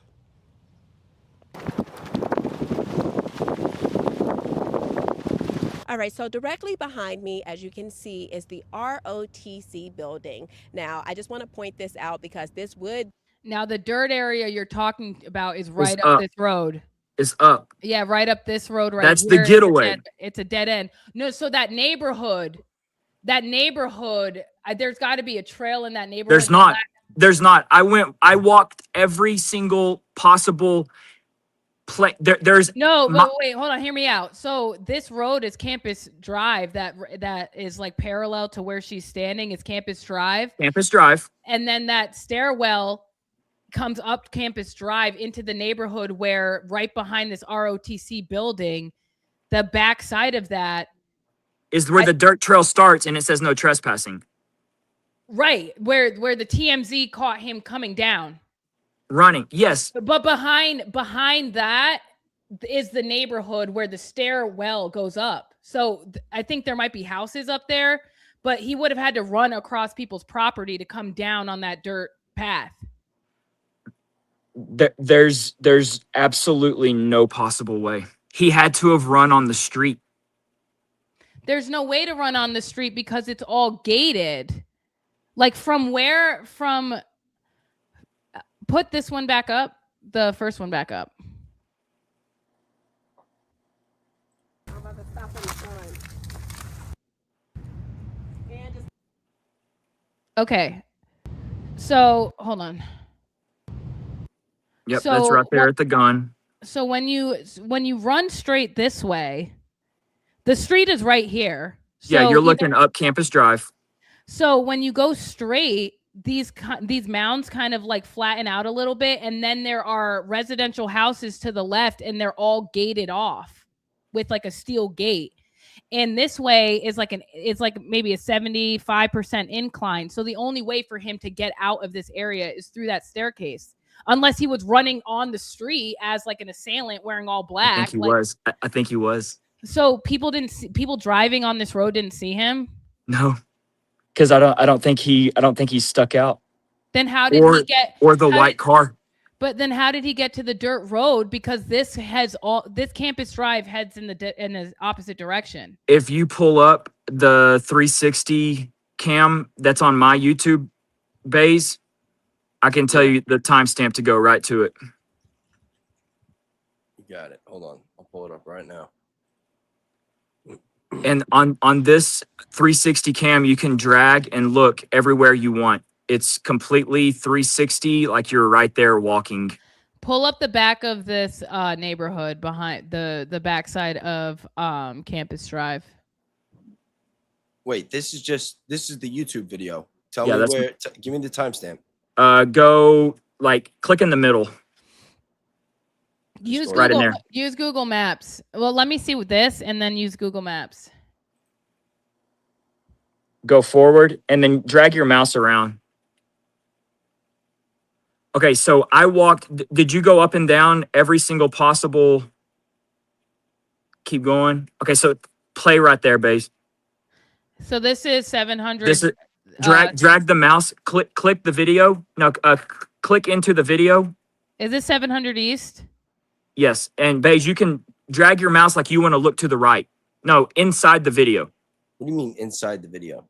Grab the car. Oh, how did you do this? Because I'm a magician. Now go to that. Bro, yeah, this is wild. No. But wait. Can we go to Google Maps and get like an aviation of the because I want to see the neighborhood. Because I guarantee one of these neighborhoods. Insane.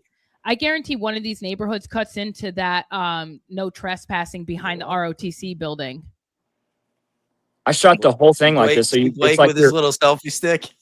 Because I didn't get yelled at. Because I think no, that's not his, that wasn't his house. Go back, Bays. Go back. Keep going back. I pop out where she popped out. Keep going right there. Right there. Is that the house? One? No. Keep going back. You'll see me pop out at the basketball court where they popped out. Keep going. Yeah, pop out at the basketball court. Right there. Play. Okay, so you found this too. Uh-huh. You found the staircase? Uh-huh. Okay. See the wheelbarrow? Yeah. Drag right around, here. base. Right here. Go straight. Yep. That's it. And I'll keep walking. Hit play. So keep walking. Because if you turn left, out of this driveway, you're gonna run parallel to where that ROTC building in the you're gonna run not parallel. You take a left. Perpendicular. I walk. I'm telling you, like there's this. I don't know right how he here, did it. What's this? This road right here. This isn't a house. What building is this? I have no idea. We think that this is the ROTC build. No. It's not actually. This is not the ROTC building. This is a no-name building. Carmen walked up all the way to the front from the opposite side because the parking lot is right next to the stairs that I just showed you guys. There's like a whole parking lot with like a front face staircase that comes up and then it connects to the back right here. You're about to see it. I walked every single driveway. Wait, keep going and to take a left. Because this road runs perpendicular to that street that you just saw Carmen on. That runs into the ROTC building and up that trespassing. This road runs perpendicular. So that field is going to be like in that quadrant that's between this road and that road that leads to the Institute parking tunnel. The only reason why I know this so well is because I went to the school. I don't know if you caught that, but I used to go to UVU like 10 years ago. My mom still lives in Orem. So oh, wow. This house, that is the house. That guy ran out of the house. This house right here? Yes. That house right here. He ran out and he came up to me and Carmen and he was like, do not knock on this door. Do you understand me? You're like, why would I knock on the door? I'm talking to your dumbass. I'm like, should I knock on the door? Because you have a fucking ring camera. Did you catch the guy fucking running off the roof? Pop out of this? Because he could tell us if he went left. Excuse my language. I cuss like a sailor. Hold on, I got somebody else that sent me something that wants me to pull it up real quick. Here we go. Okay. Campus Drive. Zoom All right, in. this is Danny has receipts. Zoom in. It says this video is the wrong sheet. Zoom in. Well, that's Campus Drive. Okay, so this is the Institute. This is the Losey Center. This is Campus Drive, so it would have been up here. Is this where it came out? Is this the house? Look for the. No, okay, so that right here, that's 700 West right here. So the house is gonna be. I'm trying to find where that parking lot is. This is the parking lot. So this is the house. She's saying that the video is around here. So at this 925. The corner house right here before it bends up to 700 West. This one with the gray top. Oh, right, so yeah. wait. Oh, so this is the house, and that's the building I was asking about. Yeah. Yep. That's the house. So see, that's the field right there. See, I told you. Hang on. Zoom in. Zoom in. That's the field right there. The tan field right here to the left. Go up. To the over here. You right mean? here. Yes. See.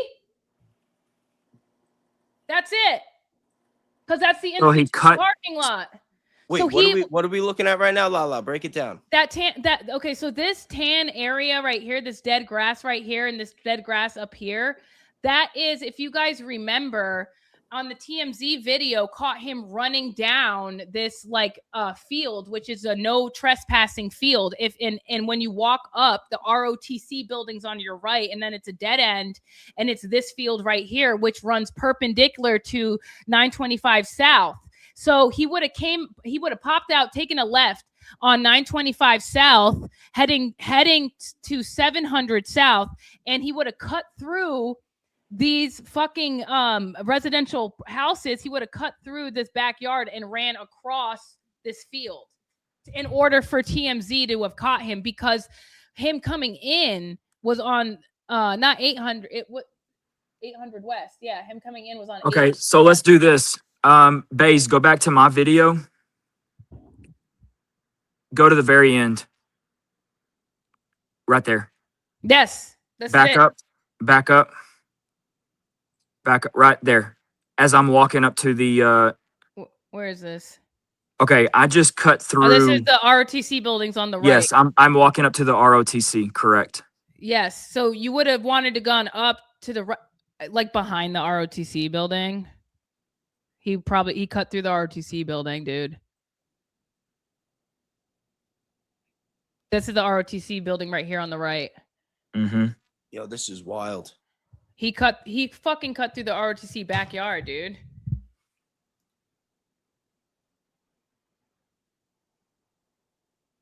And this is where it said no trespassing, so I stopped, but I raised the telephone, the pole all the way up. Yes, right here. So wait. To the right would have been 9. So hit pause. South. This is 9. So you think south. You think he cut down all of this dead? He cut back here behind one of these houses. He jumped this is the only way, because the street you're talking about is right up there. Yes. So 925 South, which is where that outlet is to the stairwell, is right there. Bayes, hit play again. I think I raised the pole all the way up.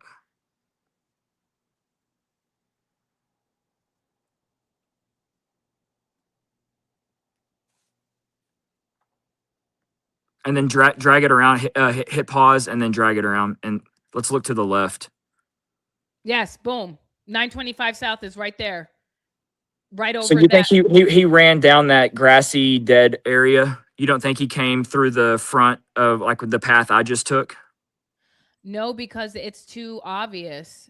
It would have been seen by everyone. I think he went through that stairwell and then he took a left and he cut through the back of a house and ran down here, which I don't know why he would do that, but that camera caught him running down. The TMZ camera caught him running down, so he had. Danny's saying, "You guys are killing me." He ran from 925 South through the field to 800 West.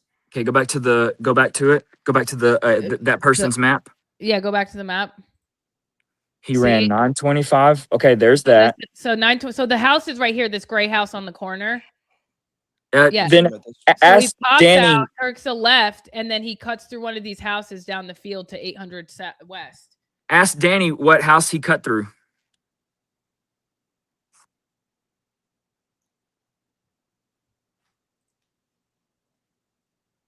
Hold on, let me see something real quick because she sent me something else.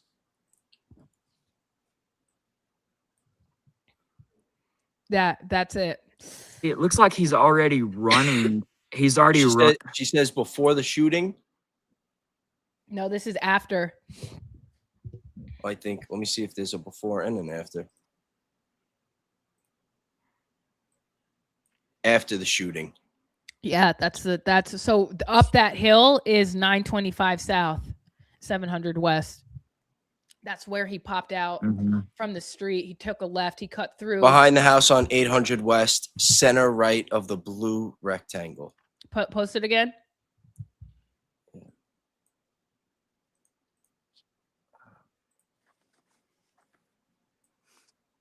Yeah. Center right, center left, or center right? She cut. I think center right. Want me to zoom? Mm-hmm. I think she's up. It's up behind the house on the 800 West, center of the blue rectangle. Move up a little bit, please.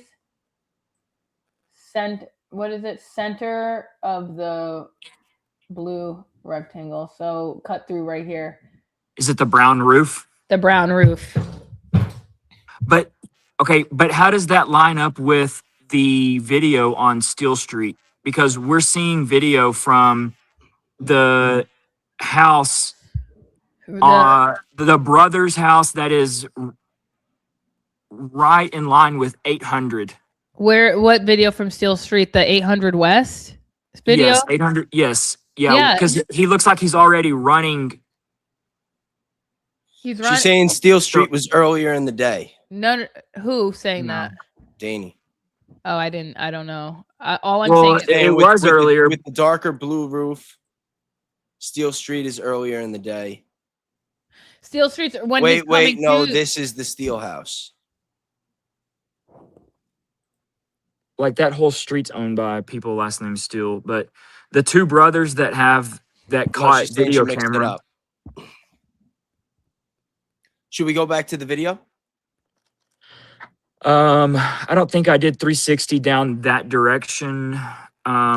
But look, the field matches the color of the field in the video taken from the house on 800 Oh yeah, there's West. no doubt. That's the getaway. Like that's the so getaway. help me direct with the where mouse. was his car parked? Where, because you can't park on 800 West. So why is he running to 800 West?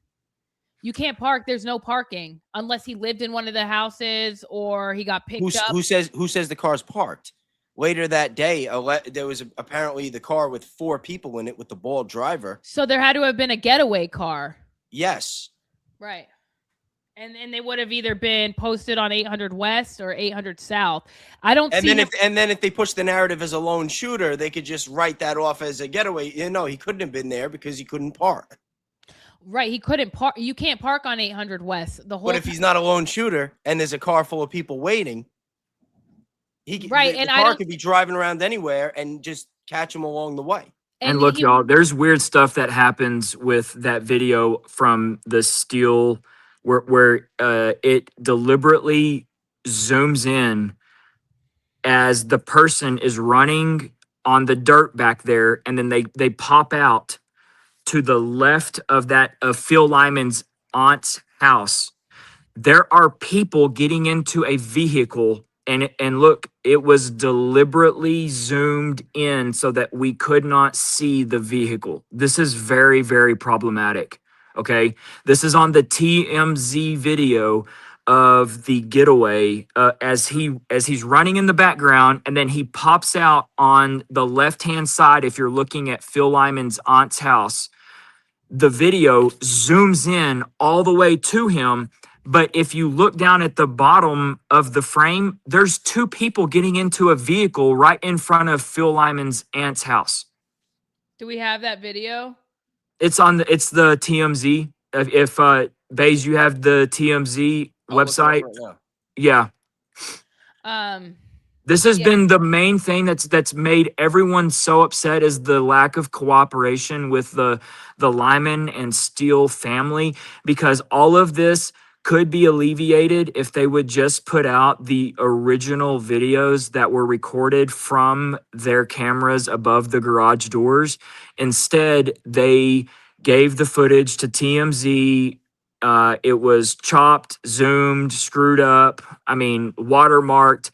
If they just would put that out, it would. Wait, where does Phil Lyman live? Well, Phil, it's not Phil Lyman's house. It's not his house. It's his. It's his aunt. His aunt lives. It's where Phil Lyman was as they were clearing the backyards.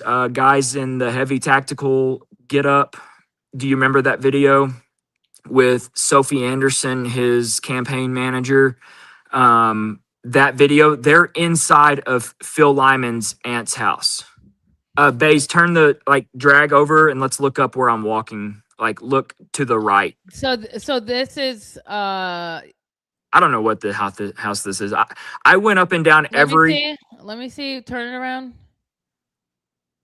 That's not the ROTC building. Keep going. No, it's not. Yeah, pop out at the street, Bayes. I'll back up a little bit. Yes. Okay, so back up.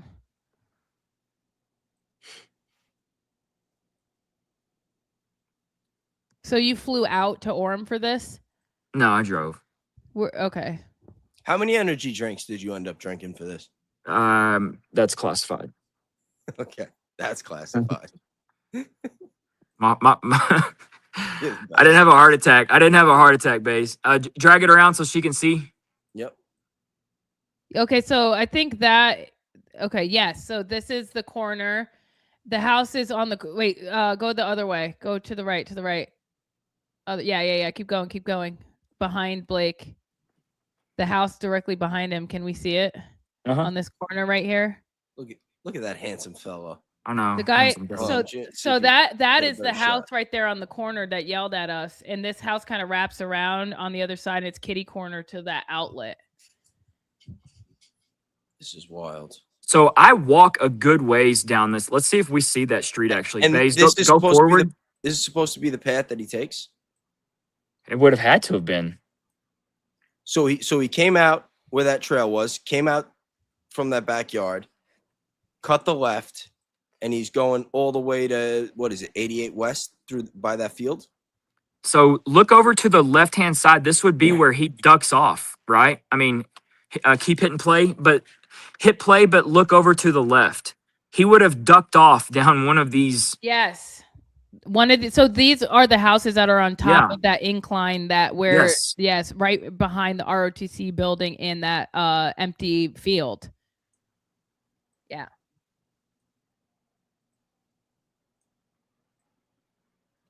Which begs the question, Blake, how would Tyler Robinson know that that stairwell was there if he showed up at 8:10 in the morning? So I went to UVU. I lived in Orem for 10 years. All my friends, a lot of my friends went to UVU. A lot of my family went to UVU. None of us knew that that stairwell was there. I have friends that work at UVU currently as professors, and they didn't know that stairwell was there. But Baggley would have known that stairwell was there.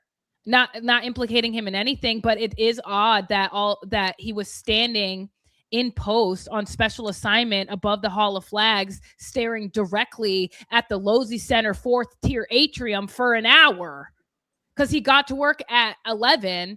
He was on special assignment and was probably got to his post maybe 20, 30 minutes after his shift. He was standing there staring at the atrium. Definitely when Charlie got shot.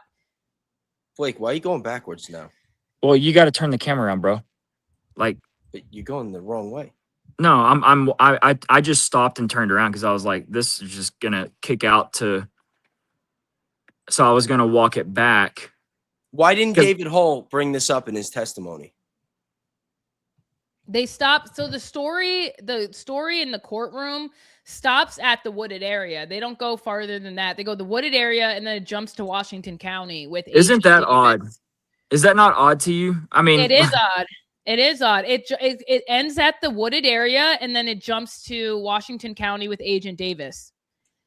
It doesn't go through how he actually got away and where did he go after the wooded area. This is how he got to what? A getaway car? Danny says, keep in mind, they want us to believe all this happened in 6 minutes. 6 minutes is a long time to be on a roof and wearing all black with a police officer staring directly at you. You know what I'm saying? It just doesn't. It makes zero sense.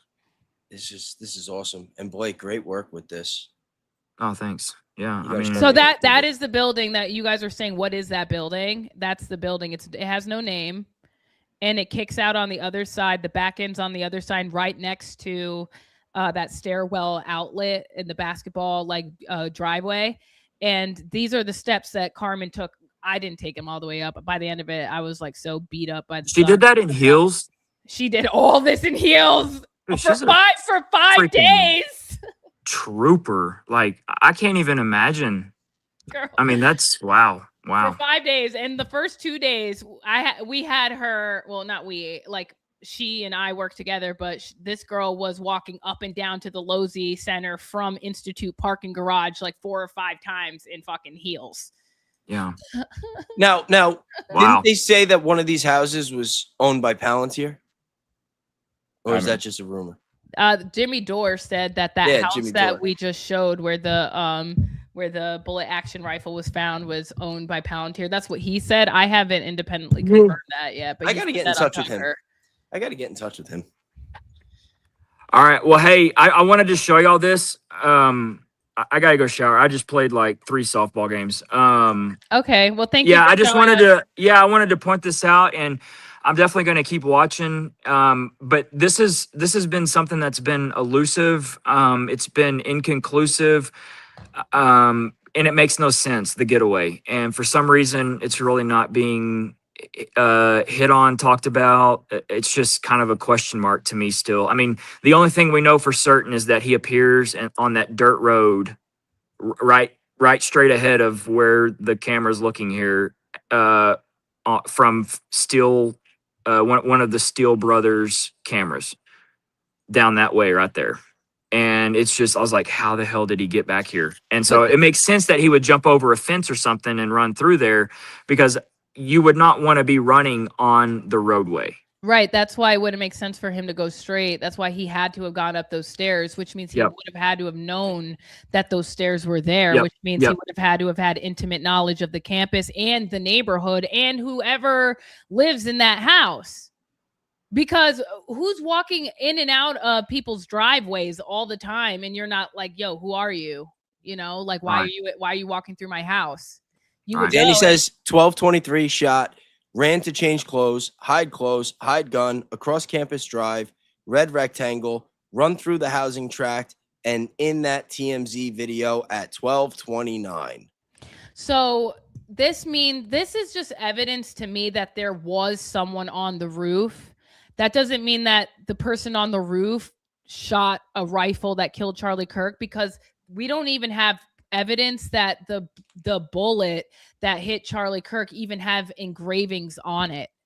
When they reconstructed the fragment, there were no engravings on the fragment. So, okay, they're finding all these engraved bullets and they're finding DNA on cartridges with engraved bullets in them.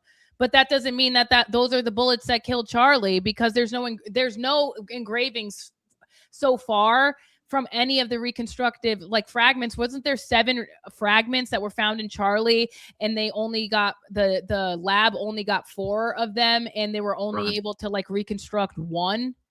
Right. So this is where when this is all over and said and done, there needs to be a real accounting of things, because look, there's been 10 months to where they can go in and manipulate evidence when it comes to engraving things that they need to engrave. This was one of the big points of mine early on was, okay, we have the district attorney talking about it at a press conference. There should be a rule or a law that if a district attorney is going to talk about what he has seen, that needs to be released, because there's no, you cannot use the excuse that you're prejudicially doing something bad. You just talked about it. Okay. The just trust me bro days are over. And so now, that was the thing, we all wanted to see. Show us these engraved bullets. I have them. I have a picture of them because somebody in the chat. Oh yeah, 10 months later. 10 months later. Yeah. Right. But right here, I got them right here. Because someone in the chat said that there were no engraved bullets. There were just engravings on the cartridges, but they did show them in court, and I do have a picture of them. Oh, they're gonna have them. I mean, 10 months is a long time. I mean, to have. Go ahead. Add those to the stage if you would. Sure. Which one? This one? Yeah, I think there's only one there. So that's the one that says notices bulge.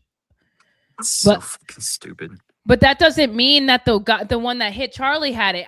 Well, they said, okay, so Jennifer Falmolina also testified that there were unfired rounds in the bolt action rifle that also had engravings in them. So that's why they said, because there was engravings in the other bolt in the barrel that, or I don't even know, dude, bolt action rifles have a barrel. She said that there were other unfired rounds that were in the bolt action rifle that had engravings on it. So that is why when they found the engravings at the house and the Dremel tool, that's what connects the murder weapon to Tyler Robinson and to his house. But we don't even know if that's the murder weapon, because the reconstructed bullet doesn't have engravings on it. And Samantha Carmack testified that it could be a variety of different weapons and variety of different guns, and that this bullet could have came from. And when she tried to reconstruct the diameter of it, it was she gave it a range that was smaller than a 30-06. Right. So, Candace, I think, didn't Candace hit on that pretty hard today? I mean, a lot of people have. Did she hit on that? Yeah, she hit on it hard. It's all very problematic. It really is. Yeah. So that's what that's all I had to say about the bullet, Bayes. Yeah.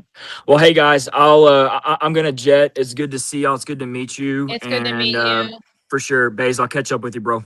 Blake, do you want to schedule something for this week where we could do a full breakdown in this video? Yeah, it'd probably be good. I'm I've got more. I've got like 4 or 5 more. I'm going to go through everything. I'm going to talk to some other people about it. I'm going to link up with Danny here too. And I'm going to have like a full analysis. And then if you want, we can go over it. Lala, of course, you'll be welcome too. And this way we're prepped. We got our homework and we can do like a whole. Yeah, we've been going for 2 hours, so we should probably call it soon. Cool. All right, guys. I'll hit y'all up.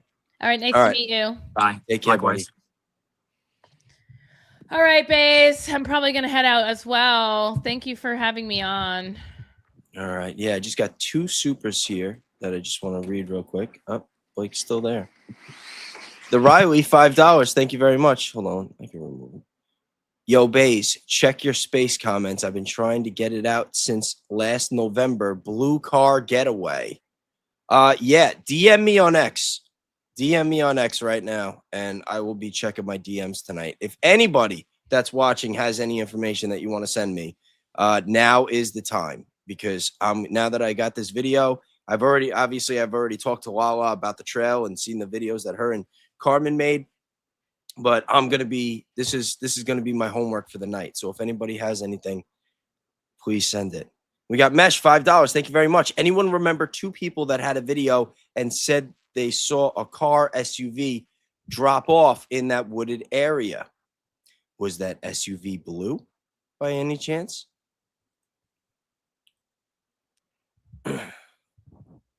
But yeah, you got anything else? You want to tell everybody where to find you? Yeah, guys, go follow me at Lala the Jedi on Instagram. I do have an X, but I'm never on it. I'm mostly on Instagram and I post there. I really think that they're trying to throttle these reels that we're making about like things that we're discovering at UVU and in Orem and Provo.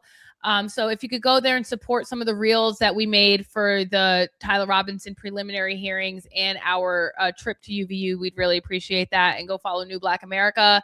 We're going to try to cover the updates on all of the developments that are happening in this case. It's close to me. Like the reason why I am wanting to cover what happened to Charlie is because I worked for Charlie and dedicated 2 years of my life to Turning Point.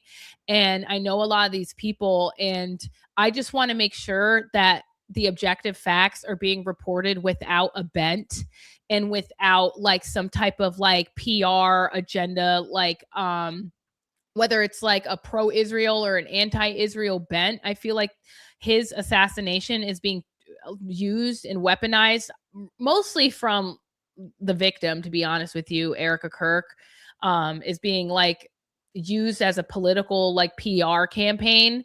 And but I'm also seeing it from other people on the opposite side too, that like are dissenting on the narrative. So I just want to make sure that we're objective and that the facts of the case are being reported accurately. And so that's what I'm trying to do over here with this Charlie Kirk assassination. Well, thank you so much. Thank you for coming on. Thank you everybody for tuning in and watching. Destroy the Blob, $10. Thanks, y'all. Thank you very much. Cassidy, thoughts on that X space with Barron that sounded like he was pleading with Tyler's mother? I don't know if I wouldn't go as far to say that he was pleading with Tyler's mother. I think that he was just giving an analysis on the situation. And I do agree that, you know, the lawyers are probably telling the family to keep quiet for the case. But seeing how things go, if there are signs of corruption in this case and they believe that their son is going to get found guilty and put to death when the evidence really isn't even there, then at some point they should probably speak up. But I'm not a lawyer. I think there's already signs of corruption with Baggley's testimony. Okay, dude, so your camera died like an hour and 50 minutes into your shift. That doesn't make any sense. No, it doesn't. Like, aren't they designed to hold like 8 hours, 12 hours of charge? You just got on your shift. How did your camera die? And then you're staring at the Losey Center rooftop. No one's asking these questions. Like, Baggley, are you really a witness? Like, you know, you might. Lala, you want to try pronouncing this name? Who? The one I just pulled up. Sheeran. Genma. Shira I don't know. Nukes Genma. But Okay. $10. Thank you very much. There's a weird gray SUV and white activity both before and after. Baron went in depth on it tonight. It's pretty interesting. Seems more than a coincidence. Well, I'm gonna catch up with Baron right now because I'm not gonna lie. I took a long nap before this live tonight, so I'm gonna be up for a while, and I'm gonna do some homework, and I'm gonna get back to you guys early tomorrow. I might even make a video. I might make a video. So look out for that in the morning. All right, guys. Thanks so much for having me. I appreciate you guys, and thanks, Bays. I'll talk to you later. Yeah, I'm checking out anyway. Guys, thank you very much. Be kind, be grateful, do something nice for somebody, and I will see you guys tomorrow. Mesh, $2. Let's count how much video is cut off or missing. Guys, I told you, I'm going to do a lot of homework right now. I will get back to you soon. I'll give updates on X. So do me a favor. If you haven't already, like the video, share it, subscribe to the channel. If you want to support the channel, you can become a member and follow me on X at RealBayes, and I will be posting within the hour. Thank you very much, guys. Have a great night. All right. See ya.